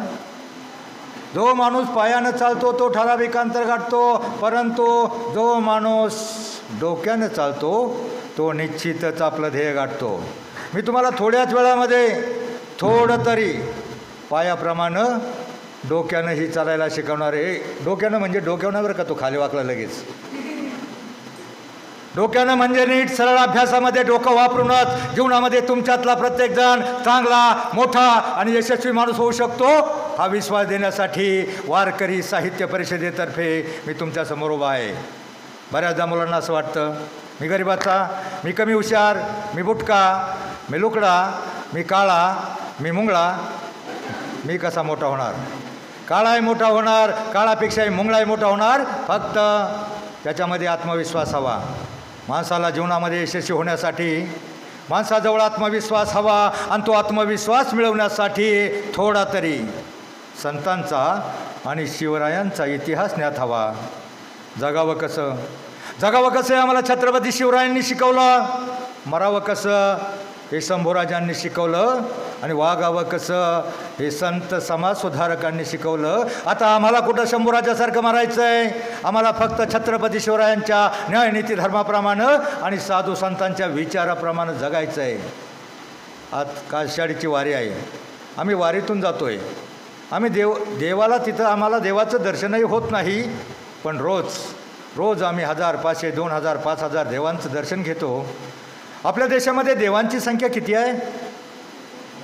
33 कोटी. 33 देवांची नावं तुम्ही कुणी सांगू शकाल पटकन उठून? 33 कोटी म्हणजे 33 प्रकारची अशी काही संकल्पना असावी. पण आजही आपल्या देशामध्ये माझ्या मतानं जिथे जागते, हसते, खेळते, जिवंत असे देव आहेत. आणि ते देव कोणते आहेत माहिती आहे तुम्हाला? नाही माहिती? काखेत कळसा गावाला कळसा म्हणतात ना, तुझे आहे तुझपाशी. आपल्या भारताची लोकसंख्या 140 कोटीच्या वर पोहोचली असताना त्यापैकी बालवाडीपासून मास्टर डिग्रीपर्यंत जी सरकारी आकडेवारी आहे ना, निष्पाप, निरपेक्ष, सात्विक, निर्भीड अशी आकडेवारी बरोबर 33 कोटी आहे. आणि तुम्ही 33 कोटी विद्यार्थी तुम्हीच खरे देव आहात. आणि तुमच्यातलं देव पण टिकवण्यासाठी, जगवण्यासाठी, जागवण्यासाठी आमच्या साहित्य परिषदेचा हा छोटासा प्रयत्न. वारकरी साहित्य काय असतं साहित्यात? वारकऱ्यांचं साहित्य म्हणजे फक्त अभंग असं नाही. अभंग या शब्दाचाच अर्थ असा होतो, आयुष्यामध्ये ज्याचे 2 अभंग पाठ असतील त्याचं जीवन कधीच भंग होणार नाही. आणि वारकरी साहित्यामधले जे अभंग आहेत ना, ते 700 वर्षानंतर प्रत्येक गावामध्ये काकडा, भजन, हरिपाठ, कीर्तन, प्रवचन गायले जातात. ते ताजेतवाने वाटतात, परंतु ते ऐकायला ही पिढी तिकडे जात नाही. ही पिढी पुढं पळते. आवाज वाढव डीजे, आवाज ऐकला का चिंगाट पळते, मुंगळ्यासारखी नाचते. मला सांगा, तुमच्या गावामध्ये कीर्तनाला किती जण जातात? मुलांनी हात वर करा फक्त. कीर्तनाला अहो सगळे जाताना, हायस्कूलला असताना मी बघितलं आहे. तुम्ही सगळे, मी लाईनमध्ये बघितलं आहे तुम्हाला. तुम्ही सगळेजण काल्याचं कीर्तन झालं का लाईनमध्ये बघितलं आहे तुम्हाला मी. कशाला जाता? भोजन आणि भजन या शब्दामध्ये फक्त एक कान आणि एक मात्र एवढंच अंतर आहे. पण त्यातला जर अर्थ घेतला, जमीन आसमानाचा अंतर असतं. काल्याच्या कीर्तनाचं दुपारी केलेलं भोजन फार तर उद्या सकाळीपर्यंत तुमच्या पोटामध्ये राहील. उद्या सकाळी गेट आउट. परंतु कीर्तन, प्रवचन, अभंग यातला एखादा विचार तुम्ही डोक्यामध्ये घेतला, तो जीवनाच्या अंतापर्यंत तुमच्यामध्ये राहील आणि तुम्हाला तारून नेईल. तुमचं जीवन कधीच भंग होणार नाही. अभंग या शब्दाची फोडाचे शिक्षण या शब्दाची फोड केल्यावर जसं क्षणाक्षणाला शिकायचं असतं. लहानपणी तुम्हाला गोष्ट होती सश्याची आणि हरणाची. कशाची शर्यत लागते? कासवाची. कोण जिंकतं? ससा चपळ होता तरी कासव का जिंकलं? ते झोपलं नाही, थांबलं नाही, त्याला आळस आला नाही. लहानशा गोष्टीमधूनही काहीतरी शिकायचं असतं. प्रत्येक धड्यामधून काहीतरी बोध घ्यायचा असतो. बहिणाबाई, मीराबाई, मुक्ताबाई यांच्या कविता तुम्हाला मास्टर डिग्रीपर्यंत 11वी 12वीला मला वाटतं एकनाथांचं भारुड आहे. हे तुम्हाला शिकण्यासाठी, फक्त अभ्यास करून पास होण्यासाठी नसतं. त्याच्यातून काहीतरी घ्यायचं असतं. प्रत्येक धड्यातून काहीतरी धडा घ्यायचा असतो. प्रत्येक गोष्टीमधून काहीतरी बोध घ्यायचा असतो. पण शोकांतिका आहे ही नवीन पिढी घेत नाही. सर, मी गावोगाव हिंडतो. याच्यासाठी हिंडतो का प्रत्येक गावामध्ये सामाजिक प्रदूषण इतकं मातलं आहे का 10% मुलांची लग्न होत नाहीत. मुली जास्त असूनसुद्धा 10% मुलांची लग्न होत नाहीत. आणि ती मुलं कोणती? तर जी आत्ता टंगळमंगळ करतात, अभ्यास करत नाहीत, भुर्र गाडी मिरून तिकडेच उडाडतात, किंवा पाटलांचा बैलगाडा, किंवा पुढाऱ्यामागं 4 दिवस धाब्यावर जेवून आपली 4 दिवस शाळा बुडवतात. त्या मुलांचं करिअर ऑटोमॅटिक पोर्शन, अभ्यास, गळपाठ, होमवर्क मागं पडतो. आणि जीवनाची शर्यत जिंकायचं असेल तर तुम्हाला क्षणाक्षणाला शिकायला हवं आहे. आता आमची वारकऱ्यांची दिंडी चालली पंढरपूरला. मला सांगा, आम्हाला तिथं देव दिसणार आहे का? आता माझ्यासमोर कितीतरी देव आहेत आणि मी देव याच्यातच पाहतो. तिथं आम्हाला तिथं त्या दिंडीच्या कळसाचं दर्शन घ्यायचं म्हटलं ना तरी मागून एवढी रेटारेटी होते, कळसाकडेसुद्धा पाहता येत नाही, एवढी तिथं गर्दी होते. मग का होते? आम्हाला देव भेटत नाही, आम्ही कशाला जातो? देव आहे का नाही? आहे का? आहे? कुठं आहे? तुमच्यामध्ये आहे ना. काही प्रश्न विचारतात. आमची साधी कपडे, सफेद कपडे पाहिल्यावर आमची गाडी पंक्चर झाली आणि एका पंक्चरवाल्याने आमची फिरकी घ्यायचं ठरवलं. अहो, तुम्ही पंढरपूरला चाललाय, तिथं तुम्हाला देव दिसला का? देव आहे का तिथं? मी म्हटलं नाही दिसला नाही, पण आहे. म्हटलं आम्ही तुझ्याकडं आलो आहे, आमच्या गाडीची हवा गेली, तुझ्याकडं का आलो आहे? तर तुझ्याकडं प्रेशर आहे. हवा तर सगळीकडे आहे, तुझ्याकडं जसं प्रेशर आहे तसं पंढरपूरमध्ये प्रेशर आहे. तिथलं प्रेशर आमच्या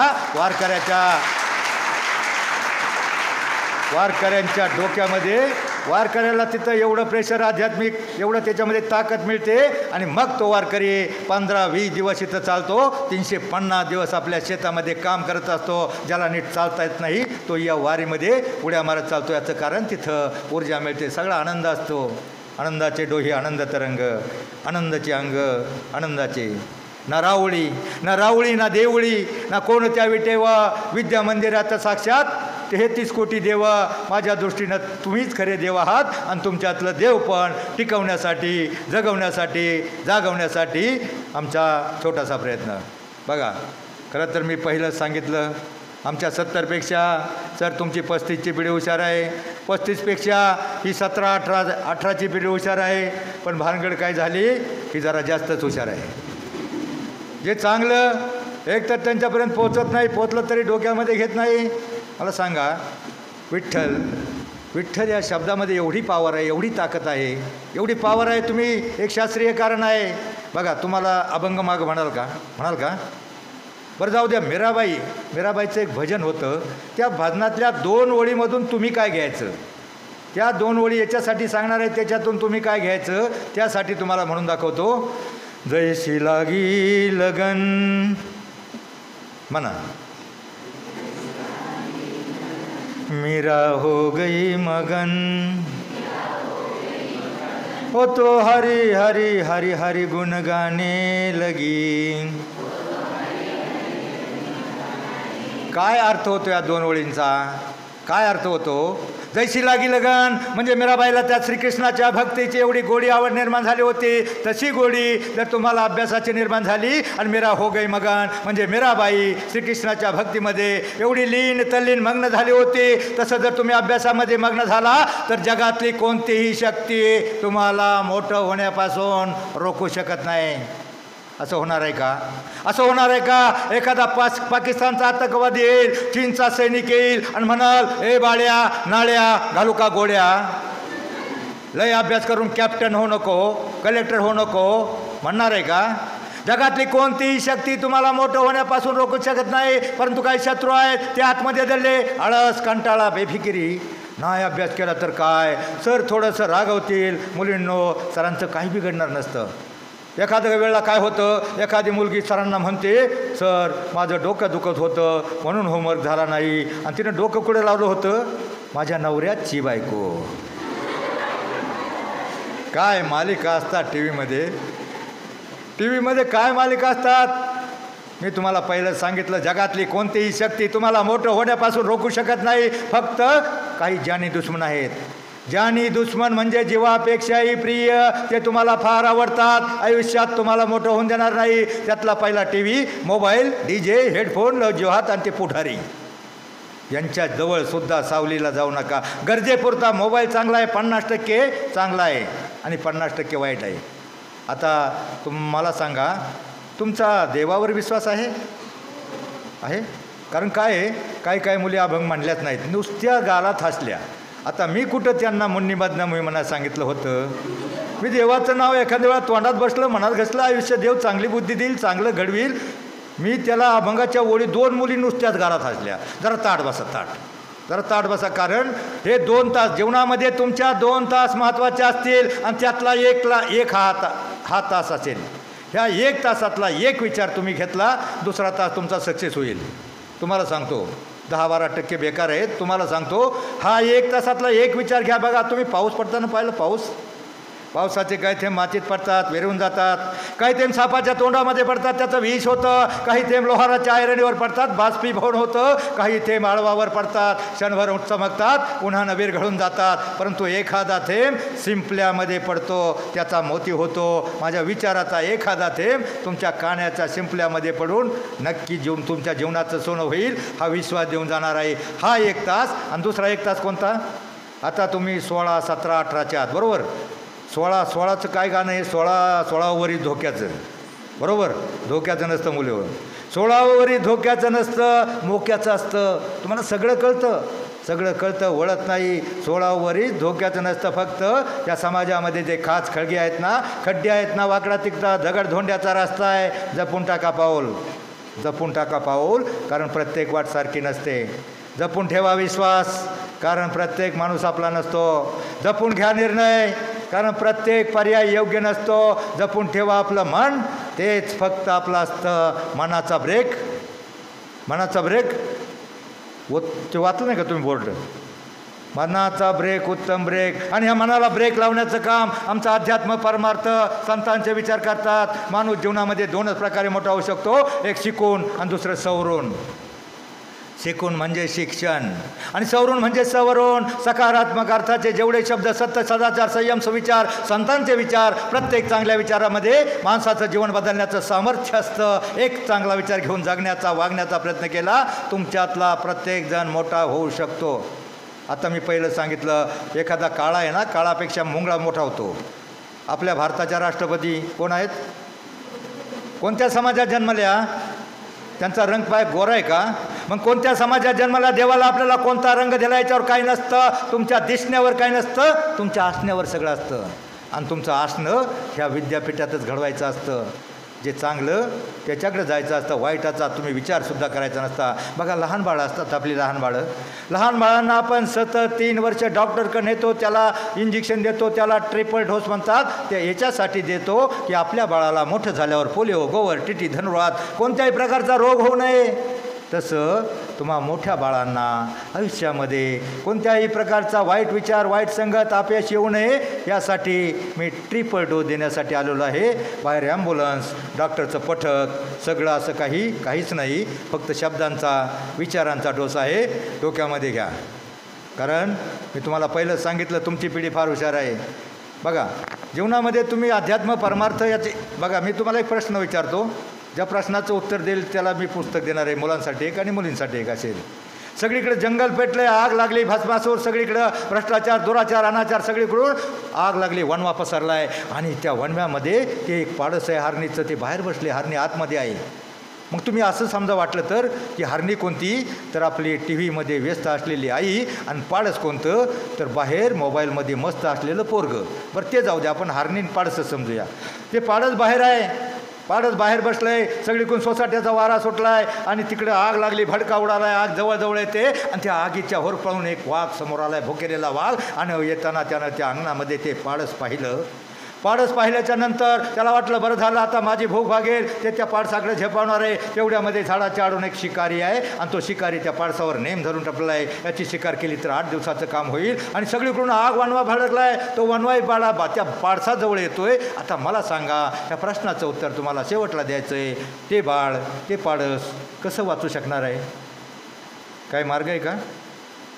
नाही, नाही मार्ग.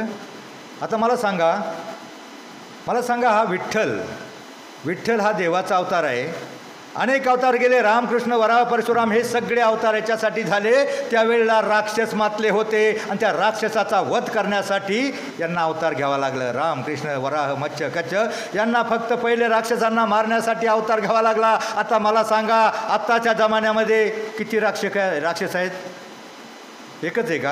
अहो, गावामध्ये राक्षस निर्माण व्हायला लागले. तो विठ्ठल कुणाला मारणार? तो कुणाला मारण्यासाठी नाही. तो विठ्ठल कुणाला मारण्यासाठी नाही, तर सगळ्यांना तारण्यासाठी आहे.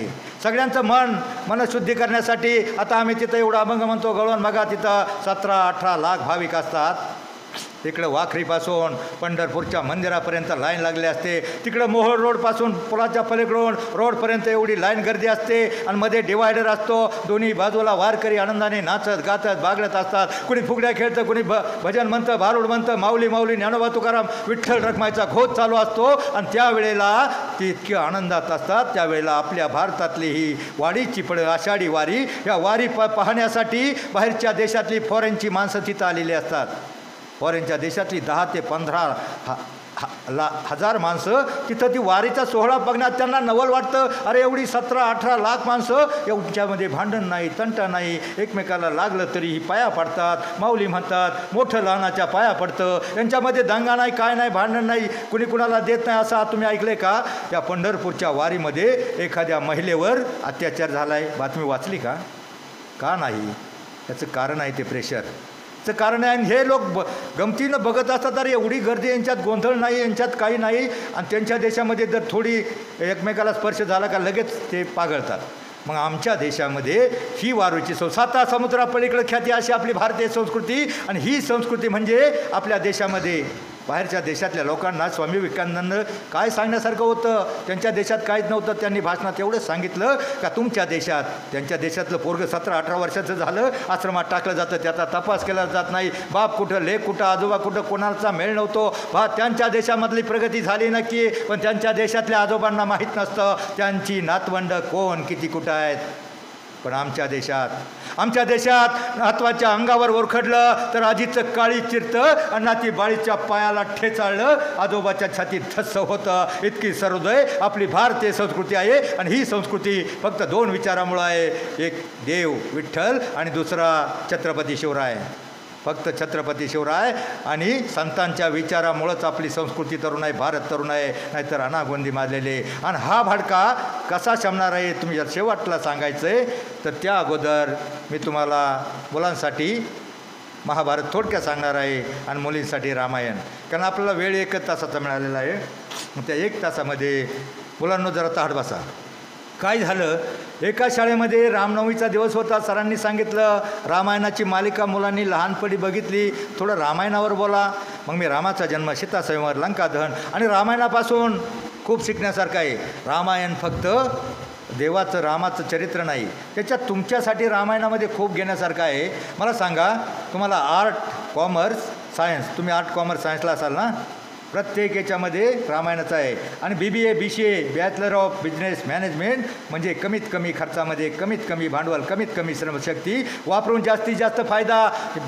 आर्टला इकॉनॉमिक्स, अर्थशास्त्र, कॉमर्सला book keeping and accountancy, debit credit, जमा खर्च, नफा किती, याच्यावर एक रामायणाचं उदाहरण आहे. ते उदाहरण मी सांगितलं. ते एक माकड होतं. माकड माहिती आहे का तुम्हाला? ते माकड उडत उडत गेलं, लंकेमध्ये गेलं, झाडावर बसलं, अंगठी सीतेच्या हातामध्ये टाकली, सीतेनं अंगठी पाहिली, माकड वर पाहिलं. तसं रावणाच्या सैनिकानं पाहिलं, अरे कोणतं तरी माकड इथं आलंय, आणि त्याला पकडलं रावणापुढं हजर केलं. रावणापुढं हजर केल्यावर ते माकड काय सामान्य नव्हतं. रावण असा सिंहासनावर बसला होता, आणि मग ते माकड रावणाच्या समोर त्याला हजर केल्यावर त्याला सोडलं. तसं ते माकडानं आपल्या शेपूट लांबलं, शेपडीचं 1 टोळं 8 टोळं केलं आणि त्याच्यापेक्षा डबल उंच सिंहासन करून बसला. रावणानं पाहिलं, त्याला राग आला, अरे मरकट, आपल्या शेपटाचा एवढा माज करतंय, याचं शेपूटच पेटवून द्या. सारे सैनिकाला सांगितलं, चिंध्या साड्या काय गोळा करून आणा, याच्या शेपटाला गुंडाळा, राखेला ना, आणि काळीची पेटी पेटवून द्या, याचा शेपटाचा माज मोडून टाकू. आणि मग सैनिकांनी पळाले, सगळ्या चिंध्या आणल्या, सगळ्या साड्या आणल्या, तरी एका साडीची जागा उरली. आणि मग तेव्हा कुणीतरी म्हटलं, जा रे, लंकेमध्ये सीता आहे, तिची साडी घेऊन या. ते माकडाने ऐकलं, त्यानं शेपूट आकसून घेतलं आणि म्हणले, अरे शेपूट याचं कमी झाले. मग चला म्हणले, राखेचे डबे आणा. आता मुलींनो, तुमच्या माहितीसाठी सांगतो, त्यावेळेला साड्या का संपल्या तर त्यावेळेला एवढ्या साड्या नव्हत्या. 1-1, 2-2 साड्या असतील त्यावेळेला. आत्ताच्याच एका जमान्यामध्ये बघा, मी एक कार्टून बघितला होता, कुठंतरी मोबाईलला आलं, एवढ्या साड्या एका म्हातारीनं एवढ्या साड्या जमवल्या, आणि तिला वाटलं आता सगळ्यात ती खालची साडी काढावा. आणि जशी तिने साडी ओढली आणि वरल्या सगळ्या साड्या ढसाळल्या, म्हातारी गडप आणि गायब, खलास म्हातारी. एवढ्या साड्या बायांना पाहिजेत, प्रत्येक सण कशाला पाहिजे मारवाड्याची धन करायला, पहिलीच साडी घालत नाही तरी साडी पाहिजे, अख्खी साडी भांडी कुंडी माळ्यावर असतात. आपला समाज याच्यामुळं मागा राहिला आहे. परंतु जाऊ द्या साड्याचं. आणि मग सगळ्या साड्या त्या गुंडाळलं, राखेल आणलं, राखेल चेपूट असं अंथरलं, त्याच्यावर राखेल ओतलं आणि म्हणले जार द्या पेटून, मोडा याच्या शेपटाचा माज, माकडाचा माज मोडा. आणि मग सैनिकांनी 4-10 ठिकाणी काळीच्या माचीसनी पेटून दिलं. आता ते माकड काय सामान्य नव्हतं. ते माकड जसं उडालं तसं पहिलं रावणाच्या महालावर असा पलिता फिरला, आपण टेंबा करतो ना तसा शेपूट फिरवलं. अख्खा वाडा, अख्खे हुडे, अख्खे घर, अख्खी बंगले, अख्ख्या झोपड्या, लंकी अख्खी सोन्याची लंका भस्मसात करून टाकली. आणि मग मला सांगा, रशिया आणि युक्रेनचं युद्ध चालू आहे ना, किती खर्च झाला असेल, तरी अजून कोणत्याही देशाचा पूर्ण जय पराजय नाही. आणि मग मला सांगा, त्या माकडानं अख्खी लंका जाळली, एकट्यानं अख्खं युद्ध जिंकलं, त्याचा किती खर्च झाला. राखेल कुणाचं होतं, साड्या कुणाच्या, माचीस कुणाची, म्हणजे 0 बजेटमध्ये हे माकडापासून. रामायणापासून खूप शिकायचं आहे. रामायण ज्याच्या डोक्यात घेतलं ना, आता भानगड काय झाली, गीता गाथा रामायण मोठमोठे ग्रंथ, त्याच्याकडे तुमची पिढी डोकूनसुद्धा बघत नाही. पण माझा हा प्रयत्न आहे फक्त हरिपाठामध्ये 38 नंबरचा अभंग आहे. अवघाची तो हरिपाठ मी देणार आहे, 2 ज्याला पाठ करायचे आहेत, आणि माझा हरिपाठामध्ये 2 पानं वेगळी आहेत.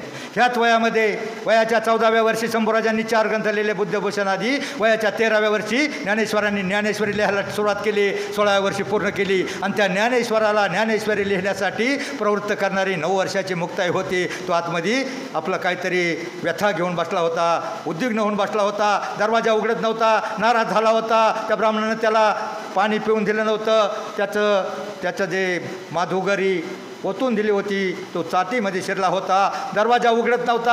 आणि तेव्हा मुक्ताईनं ज्या विनवण्या केल्या ना, 42 प्रकारच्या विनवण्या केल्या. रागरस्वा थोडा तारा, आपण तरुण विश्वतारा, ताटे उघडा ज्ञानेश्वरा, अवघे विश्व झालेत वन्नी, तेव्हा संते व्हावे पाणी, रागरस्वा सोडा त्वरा, आपण तरुण विश्वतारा, ताटे उघडा नवरे. 9व्या वर्षी मुक्ताईनं 42 अभंग. ह्याच वयामध्ये तुमच्या डोक्यामध्ये चांगलं काही घुसलं तरच हा समाजातून जी आलेली आग आहे ना, त्यातून आपण ही पाठचं वाचणार आहात. म्हणून मी काय सांगत होतो तर रामायण अख्खं सांगितलं एका शाळेमध्ये. रामाचा जन्म, सीता स्वयंवर, लंकादहन, रावणाचा वध, रावणाला कोणी मारलं, कसं मारलं, आणि शेवटी याचा बिभीषणाचा अभिषेक, सगळं सांगितलं. परंतु मी पाहिलं, एक पोरगं खाली वाकलं होतं, दुसऱ्याला मागून मारत होतं. मी त्याला म्हणलं, मागून 3 नंबर, ऐ रावणाला कोणी मारलं रे? तू म्हणतो मी नाही मारलं. आता तू काय सांग मारणार, तुला शाळेत लक्ष नसतं, रावण कुठं तुला सापडणार आहे. मग तुमचं लक्ष काय आहे सध्या रे?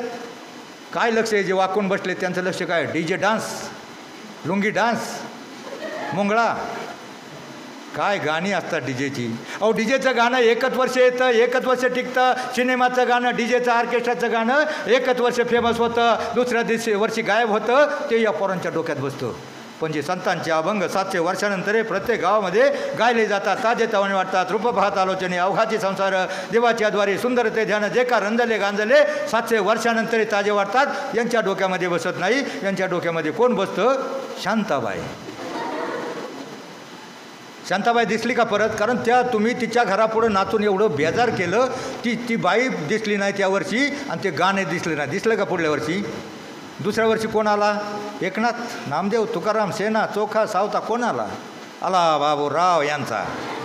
त्या बाबूराव आणि शांताबाईंनी तुम्हाला बिघडवलं, आणि त्यामुळं 10-12% पोरांची लग्न होत नाहीत.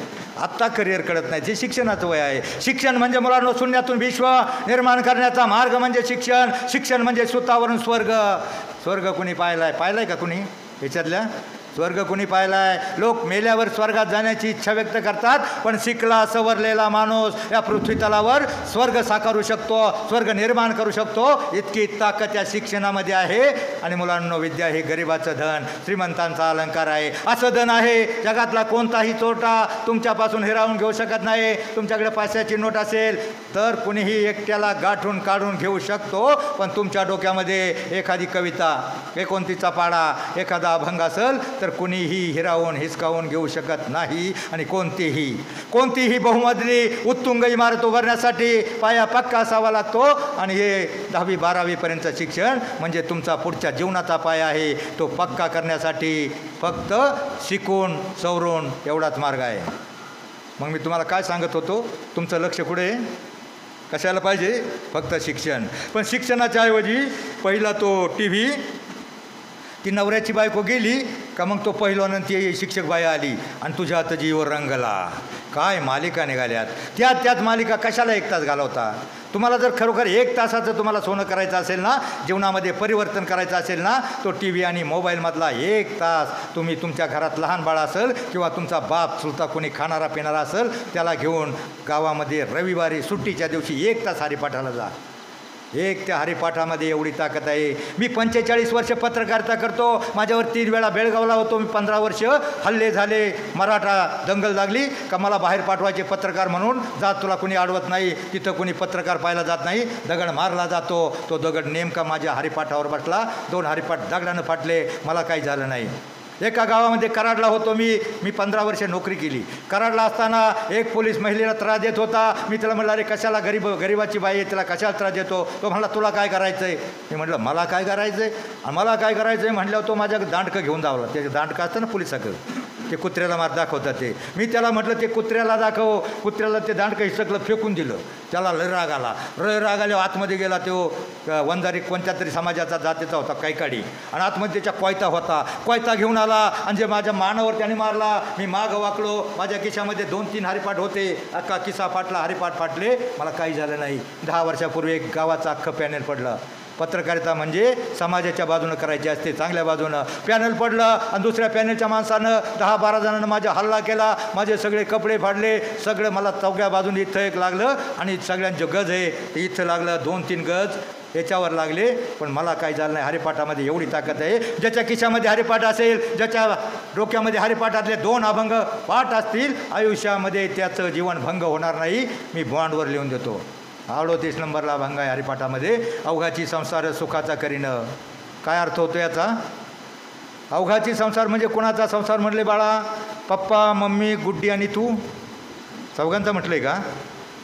अख्ख्या विश्वाचा जगाचा संसार सुखाचा करेल आणि आनंद भरीनं तिन्ही लोक म्हणजे स्वर्ग मृत्यू पाताळ सगळीकडे आनंद निर्माण करेल. अभंगाच्या एका चरणाचा अर्थ एवढा मोठा असतो. तर संतांच्या साहित्यामध्ये जीवनाचा अख्खं सार सामावलेलं आहे. पण ते आम्ही डोक्यात घेत नाही.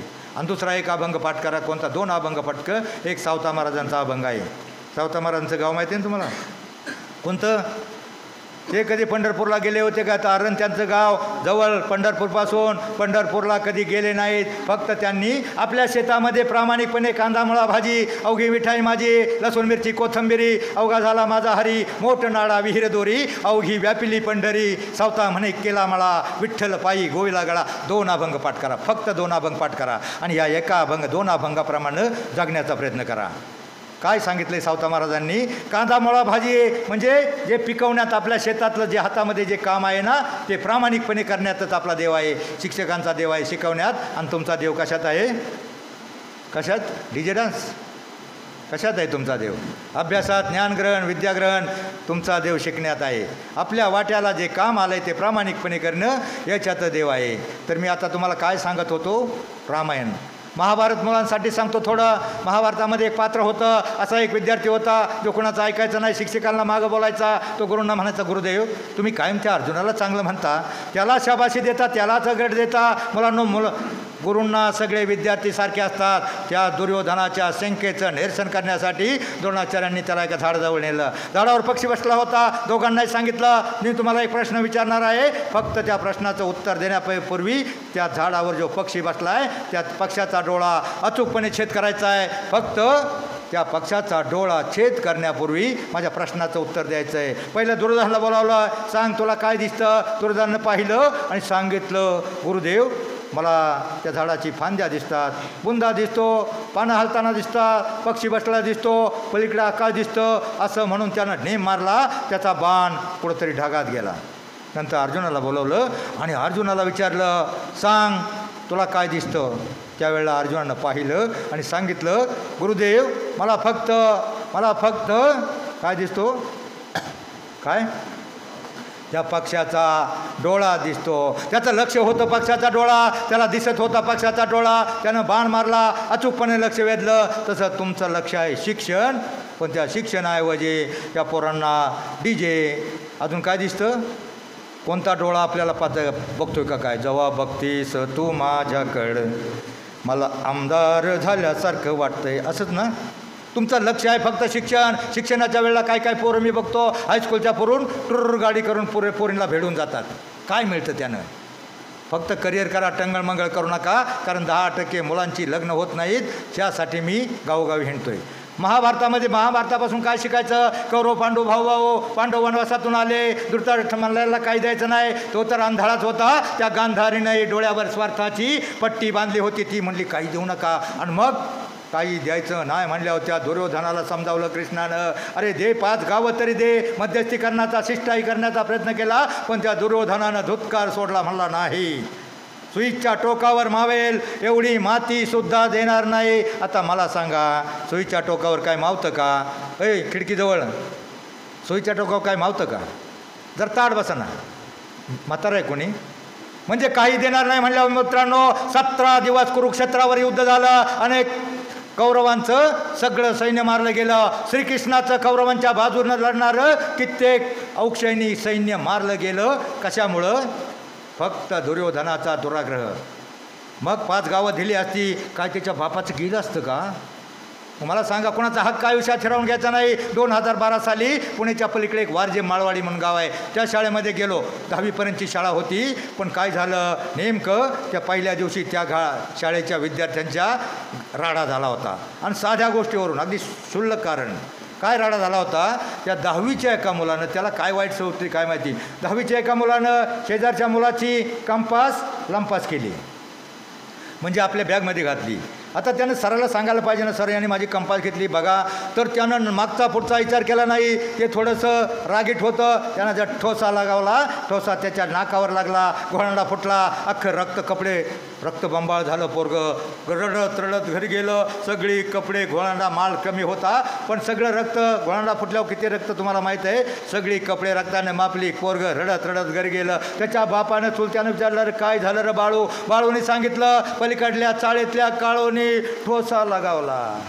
आणि मग जसा त्याच्या, अरे रक्त पडेपर्यंत आमच्या पोराला मारले म्हणले, त्याच्या चाळीतले नातेवाईक सगळे 30-40 लोक जमले आणि त्या काळूच्या चाळीकडं आक्रमण करत निघाले. आमच्या बाळ्याला मारलं काय, आमच्या पोराला रक्त पडेत मारलं काय. आणि मग तिकडच्या चाळीतल्या सगळ्या लोकांनी पाहिलं, कोणतं तरी सैन्य आक्रमण करत आले. आमच्या पोराला मारता काय, आमच्या पोराला मारलं काय, रक्त पडेपर्यंत ते सैन्य आक्रमण करतात. त्या चाळीतल्या सगळ्या 25-30 खोल्यातल्या लोकांनी पाहिलं. यांना वाटलं आपल्या चाळीवर आक्रमण झाले. जसे ते आतमध्ये उन्हातलं लाटणं पळपट काहीतरी घेऊन बाहेर पडले, ओटेच्या बाहेर भिडले आणि सुमारे अर्धा तास महायुद्ध झालं, महासंग्राम झाला. कुरुक्षेत्रापेक्षा भयंकर.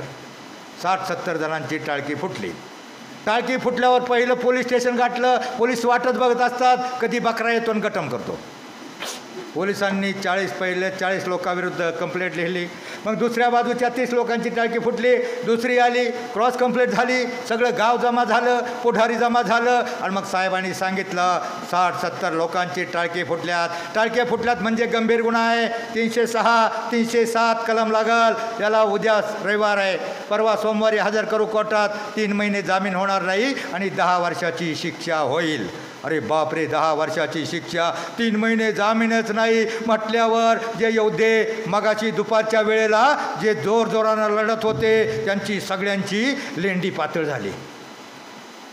सगळे घाबरले. आता काय करायचं? मग गावचा पुढारी असतो, पुढारी आला, अहो साहेब असं कसं, एवढे जर 3 महिने गेले हरवड्याला तर सगळे यांची नातेवाईकात बदनामी होईल. अहो यांच्या लेकी बाळीची लग्न व्हायचे, असं नका ना करू साहेब. अहो साहेब ही चांगल्या घरची लोकं आहेत. साहेब म्हटला, चांगल्या घरची लोकं 60-70 जणांची टाळकी फोडतात.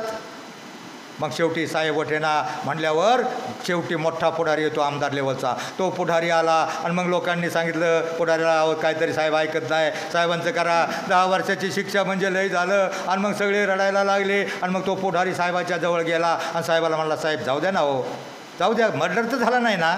आपण 2 वर्षापूर्वी तुम्ही 2 मर्डर जिरवले, 40-50 लाख घेऊन जिरवले नाही का, मला माहीत नाही का? आणि मग तो साहेब कांडा होता, एकमेका कांड्यामुळे लांडा. दाबला आणि मग तो म्हणला ठीक आहे मी बघतो, ती आठवण नका देऊ पहिली जुनी. मग त्यानं फोन करायचं नाटक केलं, बाहेर गेला, हॅलो 70 लोकांना अशी झाले, हाफ मर्डर 307 कलम लागतं आहे, काय करायचं म्हणता, काय प्रत्येकाकडून 1 लाख, ठीक आहे फोन ठेवला आणि तिथं आला.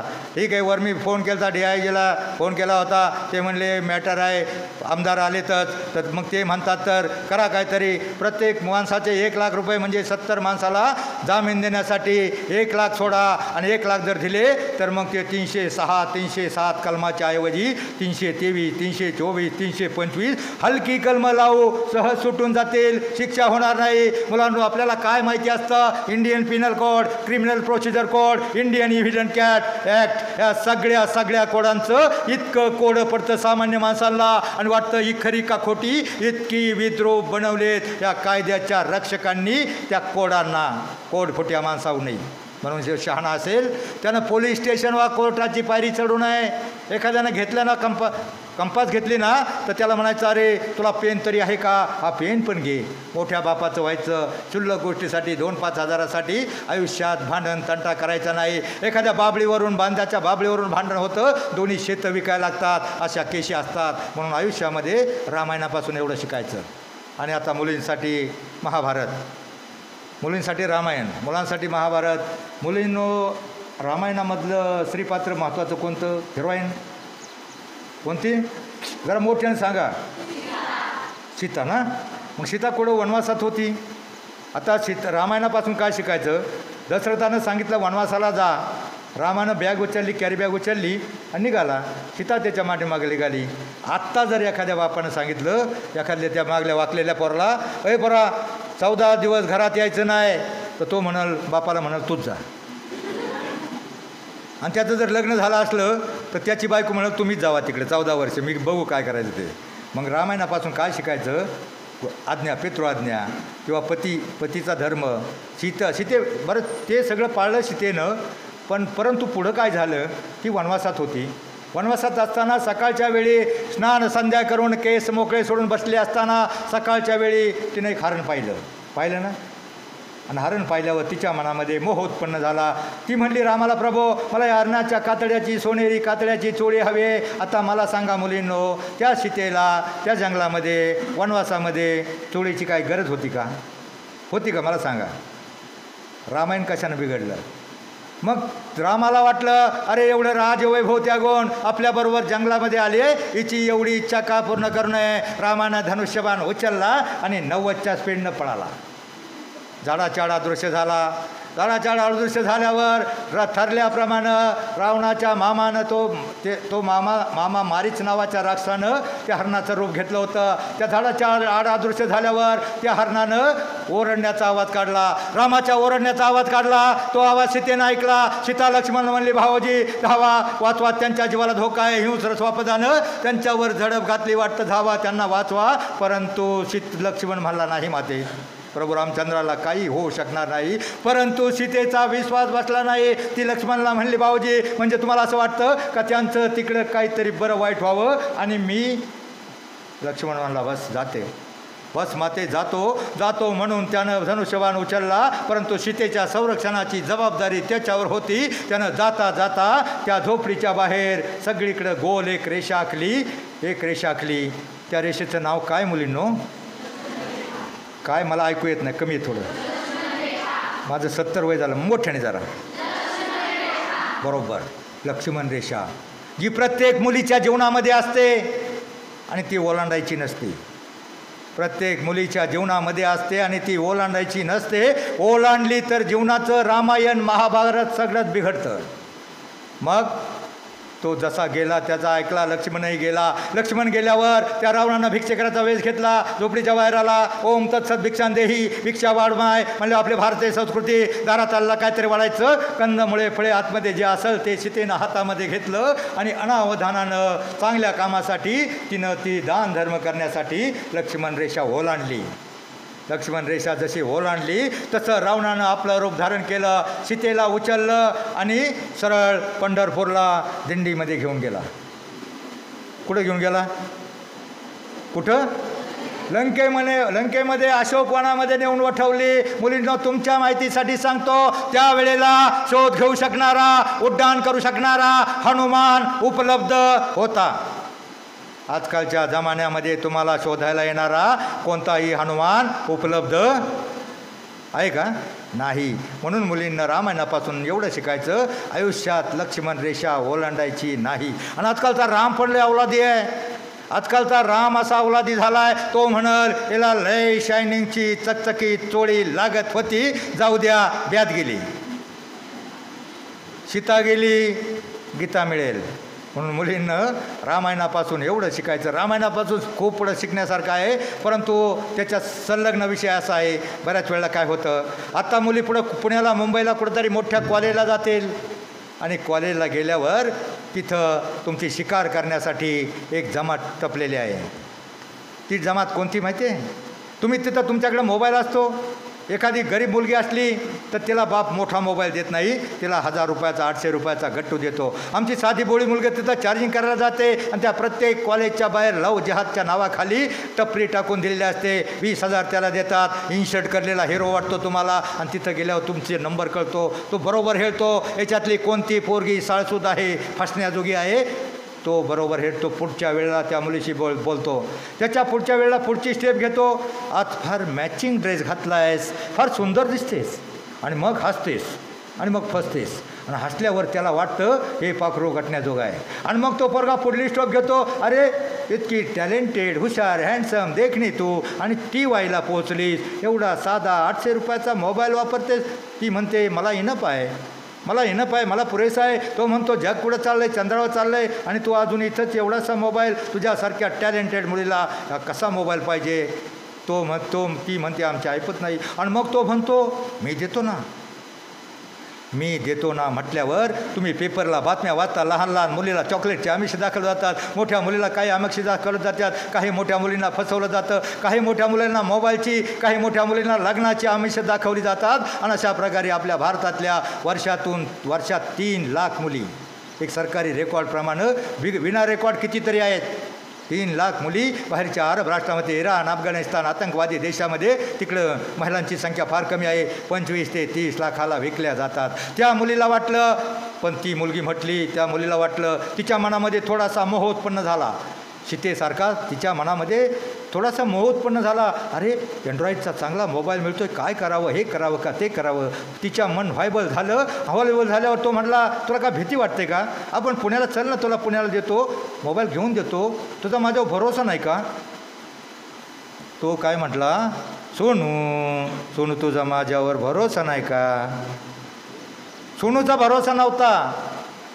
भरोसा नव्हता, पण तिचं मन व्हायबल झालं होतं, मनात त्या सीतेप्रमाणे मोह उत्पन्न झाला होता, अरे मोबाईल मिळतोय फुकट तर घ्या. आणि मोह उत्पन्न झाल्यावर ती मुलगी त्याच्याबरोबर जायला तयार झाली. 20,000 घेतले, पुण्याला पोचले, पुण्यात गेले, 18,000चा मोबाईल घेतला. किती उरले रे पोरांनो? कोणाचं लक्ष आहे? हे खिडकीजवळ निळा चौकट, किती उरले? हां बरोबर, लक्ष आहे तुझं, खाली बघतोय तरी जर ताट बसणार, कारण येत्या 1 तासामध्ये तुमची बॅटरी इतकी फुल चार्जिंग झाली पाहिजे, कमीत कमी तुमची लग्न होईपर्यंत उतरणार नाही. 2,000 उरले. आता पुण्याला पोरगी नेली तर तिला काहीतरी चारलं पाहिजे का? वडापाव मागं थोडं आणणार आहे. येवाना त्याची वडापावची अवकात नव्हते, पण त्यानं 5 स्टार हॉटेलमध्ये नेलं आणि 1800 रुपये बिल आलं. आता मला सांग रे, किती उरले? 200. बरं, यायला 80 रुपये लात होते. पेरणे फाटा, सत्य घटना सांगतो या मुलींनो. मी 45 वर्ष पत्रकारिता करतो, आणि पत्रकारिता करत असताना इतक्या वाईट घटना पाहिल्या, इतक्या वाईट ठोकरा खाल्ल्या, आणि त्या ठोकरा तुमच्या जीवनामध्ये बसू नयेत त्यासाठी मी पुरा महाराष्ट्र हिंडतो, नागपूर, गोवा, नांदेड, सगळीकडं सगळ्या शाळांमध्ये माझ्या खर्चाने जाऊन येतो, याच्यासाठी की तुमच्या जीवनामध्ये ठोकरा मिळू नयेत. किती उरले? 200. यायला लागत होते 80 रुपये. आता त्यानं 96 व्हायला पाहिजे का नाही? होय, आता मागे यायचं 80 रुपये लागतात, 200 उरले. पण त्याने अजून थोडा मुली भाव खायचा प्रयत्न केला. त्या मुलीला म्हटला आईस्क्रीम खाओगी? मग ती पण म्हणली हा बोंबाले. 180 रुपये गेले. आता किती उरले रे? 20 रुपये. यायला किती लागत होते? 80. आता प्रश्न होता, चेहऱ्यावर प्रश्नचिन्ह होतं, अंतकरणामध्ये दुःख होतं, प्रश्नचिन्ह होतं, पण मुलीला दाखवू शकत नव्हता. दुःखी अंतकरणाने पायऱ्या उतरत असताना त्याच्याच वयाचा, पिंजारलेल्या केसाचा, मळकाटलेल्या कपड्यातला एक तरुण समोर आला आणि म्हटला, 20 रुपये देना साहब, 20 रुपये देना साहब. तो म्हणला, 20 रुपये का क्या करेगा? तो म्हणला, कुछ नहीं साहब, मोबाइल को रिचार्ज करना है, गर्लफ्रेंड को फोन करना है. तेव्हा तो हिरो त्या लैलाला म्हणला, देख लैला, भिकारीने भी गर्लफ्रेंड बनाया. तेव्हा तो भिकारी म्हटला, वैसा नहीं, गर्लफ्रेंडने भिकारी बनाया. टोटल 15 ते 35ची पिढी भिकारी व्हायला लागली. मोबाईल किती वापरायचा, कसा वापरायचा, काही सुमार राहिला नाही. काही मुली तर गोधडीमध्ये मोबाईल घेऊन झोपतात, कानामध्ये काय ते घालतात. काय एका स्टँडला होतो सर, नवीन ते कानातलं, मला काय माहीत नव्हतं, ते कानात होतं आणि एक कॉलेजची पोरगी चांगली टाईटमध्ये दोन्ही इथं बांधलं होतं, कानात काय होतं आणि ती मोबाईल बोलत होती, बघते तुझ्याकडं, बघते. आता मी म्हटलेला काय बोललो ना, माझ्याकडे काय बघते, बघते तुझ्याकडं. त्यावेळेला मग मी नंतर पाहिलं, ही कानात ती डोक्यात गेलेली आहे, त्या डोक्यात काहीतरी कानात आहे, त्यामुळे डोक्यात गेलेली आहे. मग त्या मुलीला त्यावेळेला 20 रुपये मागितले. तो म्हणला 20 रुपये देणार. त्याला वाटलं आता या मुलीसोबत कमीपणा कशाला, 20 रुपये तर खिशात आहेतच. त्यानं फडकन नोट काढली आणि मोठा दानशूर उदार करण्याचा अवतार आहे म्हणून ते 20 रुपये त्याच्या हातावर टेकवले. आणि आत्ता तेवढ्यामध्ये त्या पेरण्या फाट्याचा पोलीस पाटील, एक गावचा कार्यकर्ता, मोठा कॉन्ट्रॅक्टदार त्या हॉटेलमध्ये येत होता. त्यानं पाहिलं, अरे ही गरिबाची मुलगी आणि या गरिबाच्या मुलीला इथं 5 स्टार हॉटेलमध्ये काय भानगड आहे. त्यानं पाहिलं, तिच्याकडे गेलं आणि विचारलं, तू इथं कशी आहेस? आणि त्यावेळेला त्या मुलीनं जसं त्या मुलाकडं हात केला आणि त्या मुलानं पाहिलं, हे 2 कार्यकर्ते, त्या मुलानं जसा तो मुलगा धूम तकाट 90च्या स्पीडनं पळाला. अफगाणिस्तान पाकिस्तान कुठं गेला माहीत नाही. आज 4 वर्ष ती टपरी बंद आहे. पत्रकारितेमुळं माहीत होतं, संतांचे विचार आहे, जे आपण असं ठावे ते दुसरे असं सांगावे, शहाणे करून सोडावे अवघे जन. तुकाराम महाराजांनी सांगितलं, ज्या माग्या झाल्या चुका त्या मागे पाहू नका, पुढे जामीन आहे तुका. झाल्या असेल काय चुका, होऊ शकतात, आलडवे असतं, परिणामाची कल्पना नसते, धोका, डेंजर, खतरा कुठं नसतो आणि त्यावेळेला मुली फसल्या जातात. परंतु मुलींनो, तुम्हाला एवढंच सांगतो, तो एक पिक्चर निघाला होता फेमस, काय त्याचं नाव, त्या पिक्चरनंतर तर असं झालं का सगळ्या मुली तो पिक्चर 2-2 वेळा पाहिल्या आणि त्या पिक्चर पाहून ज्या उड्या मारायला लागल्या ठणाणलं काळजामध्ये आणि पळून गेल्या. कोणता पिक्चर होता तो? सैराट. त्या दिग्दर्शकाला चांगला, ज्या मुली पळून गेल्या ना मुलींनो, पत्रकारितेमुळं आमच्याकडे रेकॉर्ड आहे, आम्ही करमाळ्याला गेलो होतो, सगळं पाहिलं. त्याच्यातल्या 99% मुली परत आल्या. 8-10 दिवसामध्ये ती पार्सल परत आली आणि एकदा बदनाम झालेल्या मुलीला समाज स्वीकारत नाही. त्या दिग्दर्शकाला चांगला संदेश द्यायचा होता. जातीपाती, उच्चनीच भेदभाव, गरीब श्रीमंत असं मानायचं नाही, समधर्म समभाव शिकवण द्यायची होती. पिक्चर काढला होता, पण त्या संगीतकारानं काय कमाल केली आणि गीतकारानं अशी गाणी लिहिली आणि ती गाणी आमच्या पोरींनी ऐकली आणि आमच्या पोरी उड्या मारायला लागल्या आणि म्हणायला लागल्या, याड लागलं रे, याड लागलं, इतकं याड नको काय. आणि मग त्या पिक्चरमधला एक शेवटचा सीन मला सांगा, पाहिला का सगळ्यांनी? पाहिला ना मुलांनो? शेवटचा सीन काय होता? रक्ताळलेल्या पावलानं आपल्या आईवडिलांची प्रेत पाहून रक्ताळलेल्या पावलानं रडत जाणारं ते लहान निरागस बाळ, त्या बाळाचा काय गुन्हा होता? तोही प्रसंग जाऊ द्या. त्याच्या आतला एक प्रसंग, ती मोठ्याची पोरगी होती, काय तिचं नाव? अर्चिका मिरची. ती अर्चिना, बरोबर माहिती आहे, पाठ आहे. मोठ्याची पोरगी बरेच पैसे घेऊन पळाली आणि शेवटी त्याला फोनाच्या याच्यावर पकडल्यावर पोलीस स्टेशनला नेलं. तिथं पोलिसांनी कागद फाडली, बाहेर पळाली, त्या बंदूक हिसकावली, ठोठी बाहेर काढले. एवढी डेअरिंग केली तिनं. काय डेअरिंगचं कारण होतं? काय तो शब्द इंग्लिशमध्ये मराठीत सांगू का इंग्लिशमध्ये सांगू? काय कशासाठी एवढी डेअरिंग केली? काय शब्द तो? फसवा शब्द. मुलींनो, त्या शब्दाला फसू नका. माझं इंग्लिश कच्चं आहे. काय ते वाक्य, लय फसवं वाक्य, आयुष्यात फसू नका. काय येऊ का काय म्हणतात त्याला काय माहिती. बरं जाऊ दे. त्यांचे पैसे संपले, एवढंही करून ते पळाले, पैसे संपले आणि एका रात्री ते 2 जण बाकड्यावर, त्यांना कुठं प्रवेश मिळाला नाही, बाहेर एक रोडच्या कडेला बाकड्यावर बसले होते आणि बाकड्यावर बसले असताना 7-8 वारकरी, कोण आलं 7-8 वारकरी आले आणि त्यांनी पाहिलं, रे निरागस निष्पाप बालकं इथं का बरं बसलेले आहेत?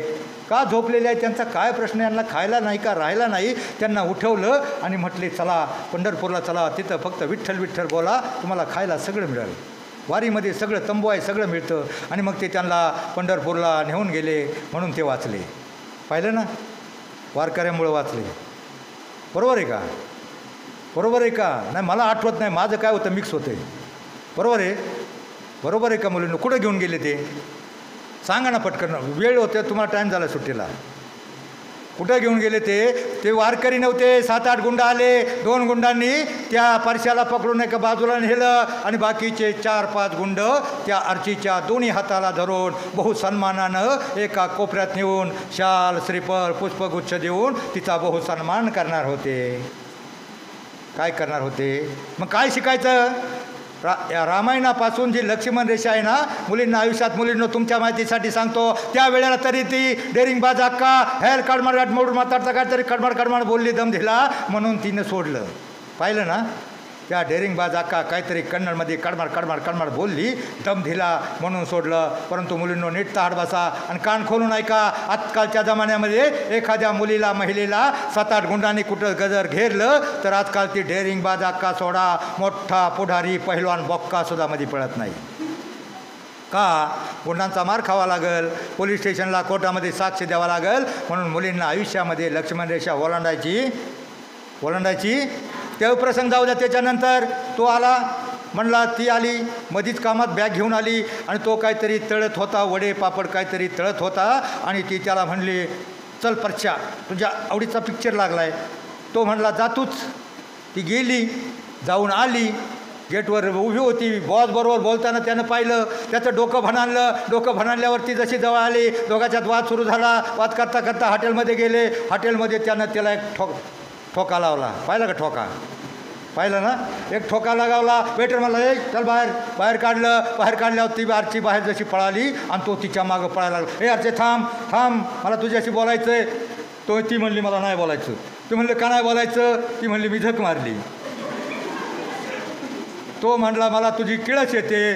ती म्हणली, मी झक मारली. तो म्हणला, बरी मारली. मग मला सांगा, आता किळस येते, झक मारली, आणि मग ती 4-5 दिवसापूर्वी मला सांगा, ती पळून गेल्यावर किती दिवस खिदळली? एक दिवस खिदळली. दुसऱ्या दिवसापासून सुरू झालं, तुला मीठ कळत नाही का? हे आणलं, सामान कुठं आहे? म्हणजे दुसऱ्या ते काय तिचं ते शब्द इंग्लिशमधलं मराठी सांगू का इंग्लिशमध्ये सांगू, ते कुठं उरलं होतं? काय असतं ते नेमकं? ते कुठं उरलं नव्हतं. मग त्यावेळेला ते म्हणली, थांब, मला तुझी किळस येते. ते म्हणलं, मला नाही बोलायचं. झक मारली, बरी मारली. आणि मग ती धावत गेली, रोड क्रॉस केला, एका गाडीत बसली. पण तिचा गावाकडे फोन झाला होता. तिचा आमदार लेवलचा बाप आपच्या घरातली पोरगी पळून गेली, म्हणजे सगळीकडे इज्जत गेली होती. नशेत बेभान झाला होता. आणि ती जर घरी आली तर तो उभा कापील. त्याला कळलं होतं, त्याच्याकडून पळून तर आले, आता करायचं काय? प्रश्नचिन्ह होतं. तेवढ्यात गाडी उभी राहिली. गाडी उभी राहिल्यावर एक भिकारी समोर हात पिंजारला. पाहिले का? भिकारीन पाहिली का भीक मागताना? खिडकीमधून तिनं हात भीक मागितली. आणि भीक मागत असताना त्या भिकारणीमध्ये मुलींनो तिनं कुणाचं प्रतिबिंब पाहिलं? तिला स्वतःचा पिंजारलेल्या केसाचा स्वतःचा चेहरा त्या भिकारणीमध्ये दिसला. त्या भिकारणीबरोबर तरी तिचा म्हातारा भिकारी होता. आणि मग तिने विचार केला, अरे हिच्याबरोबर तरी हिचा भिकारी आहे, पण ह्या लांडग्याच्या जगात एकटी जवान मुलगी पळून गेलेली, बदनाम झालेली मुलगी कुठेही जगू शकणार नाही. बाहेरच्या जगामध्ये माझी कुत्तर तोड होईल. आता काय करायचं? प्रश्नचिन्ह पडलं. आणि शेवटी नाविलाजानं ती गाडीतून खाली उतरली, मागं पळत सुटली. तसा तो तिला शोधत पहिला झोपडीमध्ये गेला होता, घरामध्ये गेला होता. त्यानं चांगला फाशी घ्यायचा ट्राय केला होता. पाहिलं का नाही फाशी घेतली? पण वाचला होता आणि तिच्या नावानं गळं काढत होता आरचे. आणि आरचे गळं काढत असताना ती आरची तेवढ्यात पळत आली. दरवाजा उघडला आणि दोघांनी एकमेकाला जसं पाहिलं आणि मग आवेगानं एकमेकाच्या मिठी मारली. ते मराठीतलं प्रेम. ते इंग्लिशमधलं आय काय यू काय असतं ते संपलं होतं कधीच. ही मजबूर का ना? मग तुमचे आईवडील का तुम्हाला खड्ड्यात लोटणार आहेत का? मग कशाला पाऊल उचलायचं? तुम्ही पुण्याला जाल, कुठं एखादा माणूस, एखादा हिरोगिरी करणारा तुम्हाला तिथं गेल्यावर पहिलं म्हणलं, एखादी सुंदर मुलगी बघली ना, अलीकडे बिगर लग्नाची हिरो फिरतात. अगदी बिगर लग्नाचे असे 10% तुम्हाला सांगितलं ना ते गाणं आहेत आणि ते तुम्हाला तुमच्यासमोर येतील आणि म्हणतील आम्ही लग्नाळू आणि मग तुम्हाला म्हणतील आय काय येऊ म्हणल्यावर तुम्ही काय मला काय ते शब्द आठवना. एखादा जर म्हटला तुम्हाला आय काय येऊ तर त्याला म्हणायचं तुझी आय माझ्या बापाकडं घेऊन ये. मग ठरवू. आयुष्यामध्ये त्या भोळ्या शब्दाला त्याला फसू नका. भोळं वाक्य आहे. वर दिसायला साधं दिसतं, फार गंभीर आहे. मुली फसल्या जातात आणि एकदा मुलगी बदनाम झाली की तिला नरकापेक्षा ही यातना सहन करावा लागतात. आपली भारतीय संस्कृती 20 वर्षापर्यंत तुमच्या बापानं तुम्हाला वाढवलं, तो काय तुम्हाला खड्ड्यात लोटणार नाही. आपल्या बापाची मान खाली घालावा लागेल. असं आयुष्यात वागू नका. मी तुम्हाला पहिलं सांगितलं धोक्याचं वळण आहे. रस्ता फार धोक्याचा आहे. प्रत्येक बोर्डावर लिहिलं आहे वळणावर सावधान, पुढं धोक्याचं वळण आहे, गाडी सावकाश चालवा. तरीही आपण जर नाही पाहिलं तर पुढं त्या वळणामुळं गाडी पलटी होते, डॅमेज होते. ती पत्र्याची गाडी, पत्र्याच्या बॉडीची गाडी डंटिंग पेंटिंग करून रिपेरिंग करता येते, पण या देहाची गाडी, या बॉडीची गाडी आयुष्यात रिपेरिंग करता येत नाही. तुम्हाला तुम्ही कोण आहात हेच मुळात माहीत नाही. तुमच्यामध्ये किती ताकद आहे हे तुम्हाला माहीत नाही. तलवारीपेक्षा तीक्ष्ण तुमच्या नजरेची धार आहे. वाघीण आहात तुम्ही. भवानीचा वार आहे. तुमच्यातल्या प्रत्येक जणामध्ये काय ताकद आहे हे तुम्हाला माहीत नाही. कोण तू कालिकेचे खड्ग तू, पद्मिनीचे यंत्र तू, जानकीचे आश्रू तू, खांडवातील आग तू की तांडवातील त्वेष तू, मोहिनीचा युक्ती तू, जगदंबेची शक्ती तू, सतीचे वाण तू की राघवाचा बाण तू, विनेचा झंकार तू, हिऱ्यांचा रत्नहार तू, पवित्र तीर्थक्षेत्र तू, शंकराचा त्रिनेत्र तू, चंडिकेचे छद्म तू, अंबिकेचे पद्म तू, महेशभेतील शिल्प तू, नवसृष्टीचा संकल्प तू, गीतेचा संदेश तू, संस्कृतीचा मान तू आणि आमचा अभिमान तू, आमच्या भारताचा अभिमान.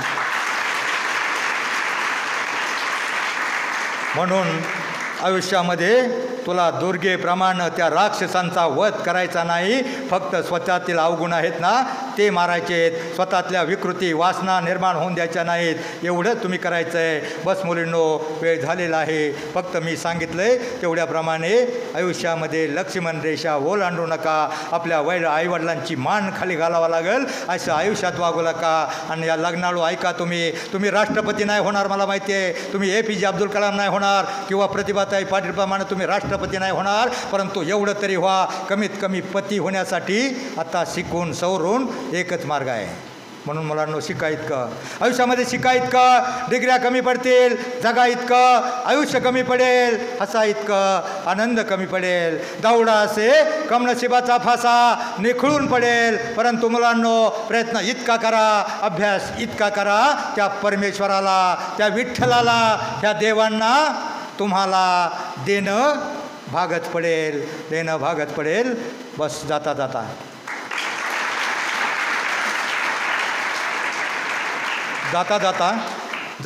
सूर्यानं प्रतिप्रश्न केला, माझ्यानंतर या जगाला कोण प्रकाश देईल? त्यावेळी चंद्र शरमला, मोठमोठे तारे नरमले.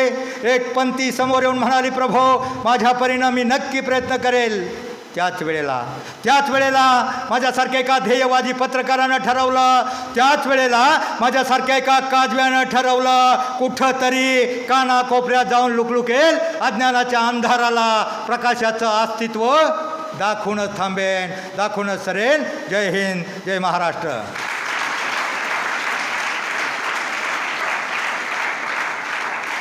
बस झालं आहे माझं. मी 2 पुस्तकं देणार आहे बक्षीस, मुलांसाठी एक, मुलांसाठी एक. माझ्या प्रश्नाचं उत्तर सांगा ना. ते बाळ पाडस कसं वाचणार आहे? सांगा पटकन सांगा. हे 2 पुस्तकं आहेत. एक क्रांतिभूमी आहे आणि एक 33 कोटी देव. ना रावळे ना देवळे ना कोणाच्या विटेवर. सांगा पटकन उठून सांगा, तुम्हाला टाईम होतोय. कसं वाचणार आहे ते पाडस? नाही माहिती? पण जाऊ द्या, वेळ संपलेला. निसर्गाचा चमत्कार होतो, सोसाट्याचा वारा सुटतो, विजांचा कडकडाट होतो आणि पाऊस सुरू होतो. पाऊस सुरू झाल्यावर कडकडणाऱ्या विजामुळं त्या शिकाऱ्याचा हात व्हायबल होतो आणि हात व्हायबल झाल्यावर जो झडप घेऊ शकणारा वाघ होता ना, त्या वाघावर त्याचा बाण लागतो, वाघ मरतो, वीज कडाडते, त्या शिकाऱ्याच्या अंगावर पडते आणि त्यावेळेला पाऊस सुरू होतो. अख्खा वनवा समाजातला विझून जातो. मला सांगा मुलींनो, आता प्रश्नाचं उत्तर संपलेलं नाही. तो वाघ कोण, तो शिकारी कोण, तो पाऊस कोण, ते पाडस कोण, ती हरणी कोण? कोण? शिकारी म्हणजे तुम्हाला वाईट व्यसनाकडे घेऊन जाणारे तुमचे मित्र, शिकार करायला चपलेत, अरे चला धाब्यावर जेवायला पुढारी घेऊन जातोय, निवडणुकीचा काळ आहे 4 दिवस, बैलगाड्या मागं घेऊन जाणारे, वाईट खाणारे पिणारे व्यसन करणारे तुम्हाला तिकडे घेऊन जातील, ते शिकारी टपले आहेत. आणि वाघ वाईट वागणारे, दुर्व्यसनी, दुराचारी, दुष्ट समाज तुमची शिकार करण्यासाठी टपलेला आहे. आणि मग पाऊस कुठला पडणार आहे? कुठला पाऊस? ज्या वेळेला सोसाट्याचा वारा परमार्थाचा सुटेल, परमार्थाचा सोसाट्याचा वारा सुटेल, अध्यात्माच्या विजा कडाडतील आणि संस्काराचा पाऊस तुमच्या पिढीवर पडेल, तरच तुम्ही वाचणार आहात. जाऊ द्या, पुस्तक तुम्हाला द्यायचं आहे. शिवरायांच्या 2 सुनांची नावं सांगा पटकन. उठून सांगायचं, उठून सांगा. हे पुस्तक देणार आहे, सांगा. हे सांगा रे, तुम्हाला येते का? बरं जाऊ द्या, तुम्ही नाही सांगत ना, मी यंदा एक प्रश्न विचारतो. एक मुलांना देणार, एक मुलींना. उठून सांगा पटकन. सईबाईनी नाही, पुतळबाई आई, एक चुकलं. राजाराम महाराज आणि संभाजीराजांच्या येसूबाई ताराबाई, बरोबर आहे. हां, या दोघी इकडे या. चला बरं, आता इकडे या. तुम्हाला एक प्रश्न, या एक प्रश्न तुम्हाला, तुमच्या आवडीचा प्रश्न बरं का. सैराटमध्ये जो हिरो होता, हिरोचं नाव तुम्हाला माहिती आहे, मी आता सांगितलं. त्या हिरोच्या दोन्ही मित्रांची, बघू तुमची स्मरणशक्ती किती पोरं हुशार आहेत. त्या दोन्ही मित्रांची नावं उठून सांगा पटकन, पटकन सांगा. एक पुस्तक पटकन सांगा. येतात का नाही कोणाला? मुलींनी सांगा, काय अडचण नाही. कोण सांगते? असं सांग. हां, उठ थांब. बरं, याला आहे ना, जोड प्रश्न होता. आपल्या भारताची घटना ज्यांनी लिहिली ते डॉक्टर बाबासाहेब आंबेडकर आणि ज्या क्रांतीज्योती सावित्रीबाई फुले, ज्यांनी मुलींना शिक्षणाची संधी उपलब्ध करून दिली. विद्येविना मती गेली, मतीविना नीती गेली, नीतीविना वित्त गेले, वित्ताविना शूद्र खचले, अवघे अनर्थ या विद्येने झाले. ते महात्मा फुले आणि डॉक्टर बाबासाहेब आंबेडकर यांच्या मुलाचं, मानसपुत्राचं नाव काय? बघा, ही बिमारी आहे सर. जे चांगलं ना, लंगड्याचं काय करायचं याला? ज्यांनी आपली घटना लिहिली ते पाहिजे.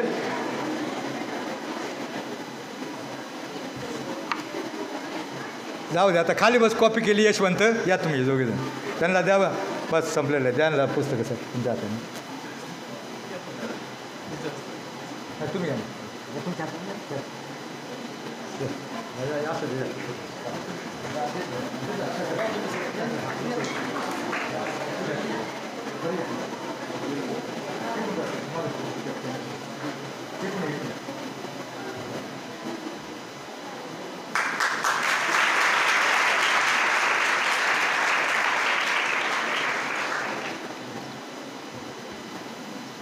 आमच्या विद्यार्थ्यांचं या ठिकाणी आपण अतिशय चांगल्या पद्धतीनं प्रबोधन केलेलं आहे. आध्यात्मिक मार्गातून सध्या समाजामध्ये जे काही विकृती आहेत, त्या विकृतीचे परिणाम किती घातक असू शकतात याची जाणीव आमच्या विद्यार्थ्यांना आपण प्रबोधनातून करून दिलेली आहे. श्री ज्ञानेश्वर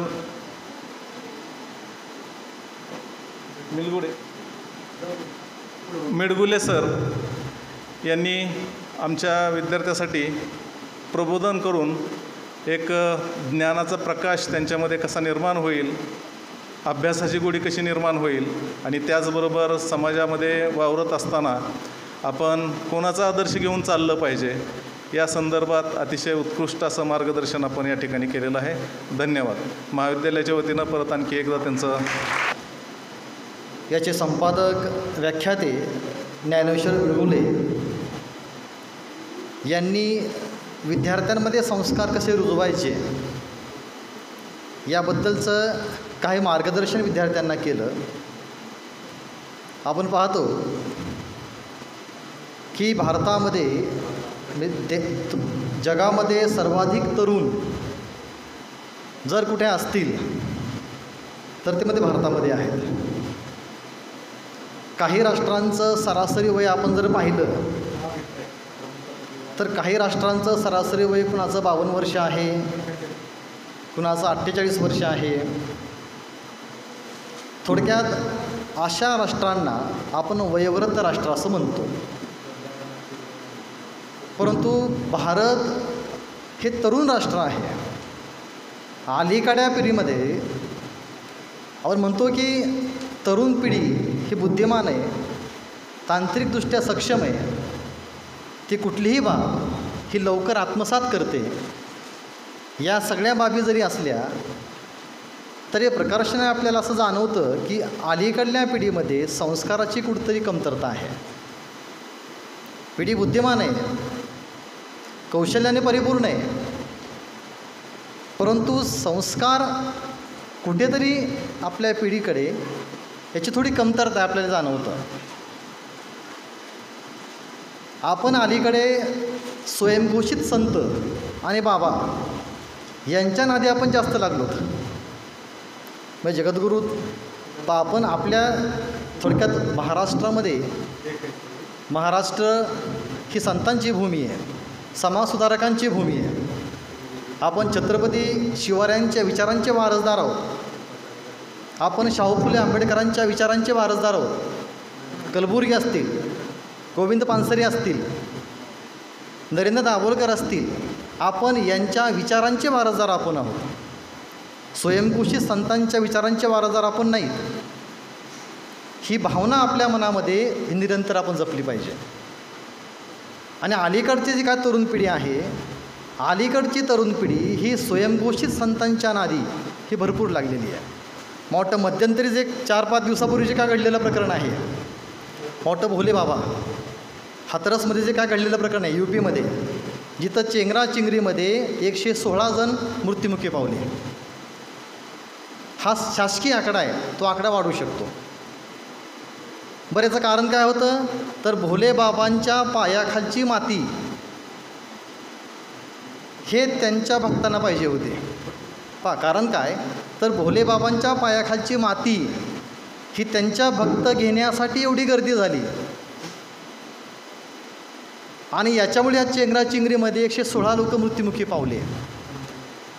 मग अशा स्वयंघोषित संतांच्या नादी आपण लागायचं आहे का? जगद्गुरू तुकोबाराय असतील किंवा चोखामेळा असतील, एकनाथ असतील, जनाबाई असतील, तर आपण यांचे विचार आपण आत्मसात करायचे आहेत. असे बरेचसे बाबा किंवा स्वयंघोषित संत आपल्या देशामध्ये भरपूर आहेत. मग यांचे संस्कार, यांचे विचार आत्मसात न करता हा महाराष्ट्र संतांचा महाराष्ट्र आहे, समाजसुधारकांचा महाराष्ट्र आहे, छत्रपती शिवरायांचा महाराष्ट्र आहे. या लोकांच्या विचारांचे वारसदार आपल्याला व्हायचं आहे. याबद्दलचे विचार हे आपल्याला प्रामुख्याने आज ज्ञानेश्वर मिडगुले यांनी सांगितले. थोडक्यामध्ये काय तर त्या बाबाच्या पायाखालची माती आपण घेतो, पण आपण आपल्या घरच्या आईवडिलाच्या कधी आपण पाया पडत नाहीत. हा फरक आपल्याला आजच्या पिढीमध्ये आपल्याला जाणवतो. मी थोडक्यात मायबाप केवळ कसे त्याने न जावे तीर्थासी हे विचार आपण विसरतो, पण स्वयंघोषित संतांच्या पाया आपण पडतो. ते भोले बाबाचा आपण इतिहास जर पाहिला तर त्यांच्यावरती विनयभंगाचे केसेस आहेत. जे भोले बाबा काही वर्ष जेलमध्ये राहून आले, आपण त्यांच्या पायाची धूळ घेण्यासाठी धावपळ करतो, पण घरी आईवडिलांच्या पाया आपण कधी पडत नाही. तर हा फरक आपल्याला आजच्या पिढीमध्ये जाणवतो. थोडक्यात संस्कारामध्ये किंवा आजच्या पिढीला संस्कार हे कसे द्यावायचे त्यासंबंधीचं विस्तृत विवेचन ज्ञानेश्वर मिडगुले यांनी केलं. त्याबद्दल मी त्यांचे आभार मानतो आणि मी माझे 2 शब्द या ठिकाणी संपवतो. जय हिंद, जय महाराष्ट्र, जय कर्मवीर.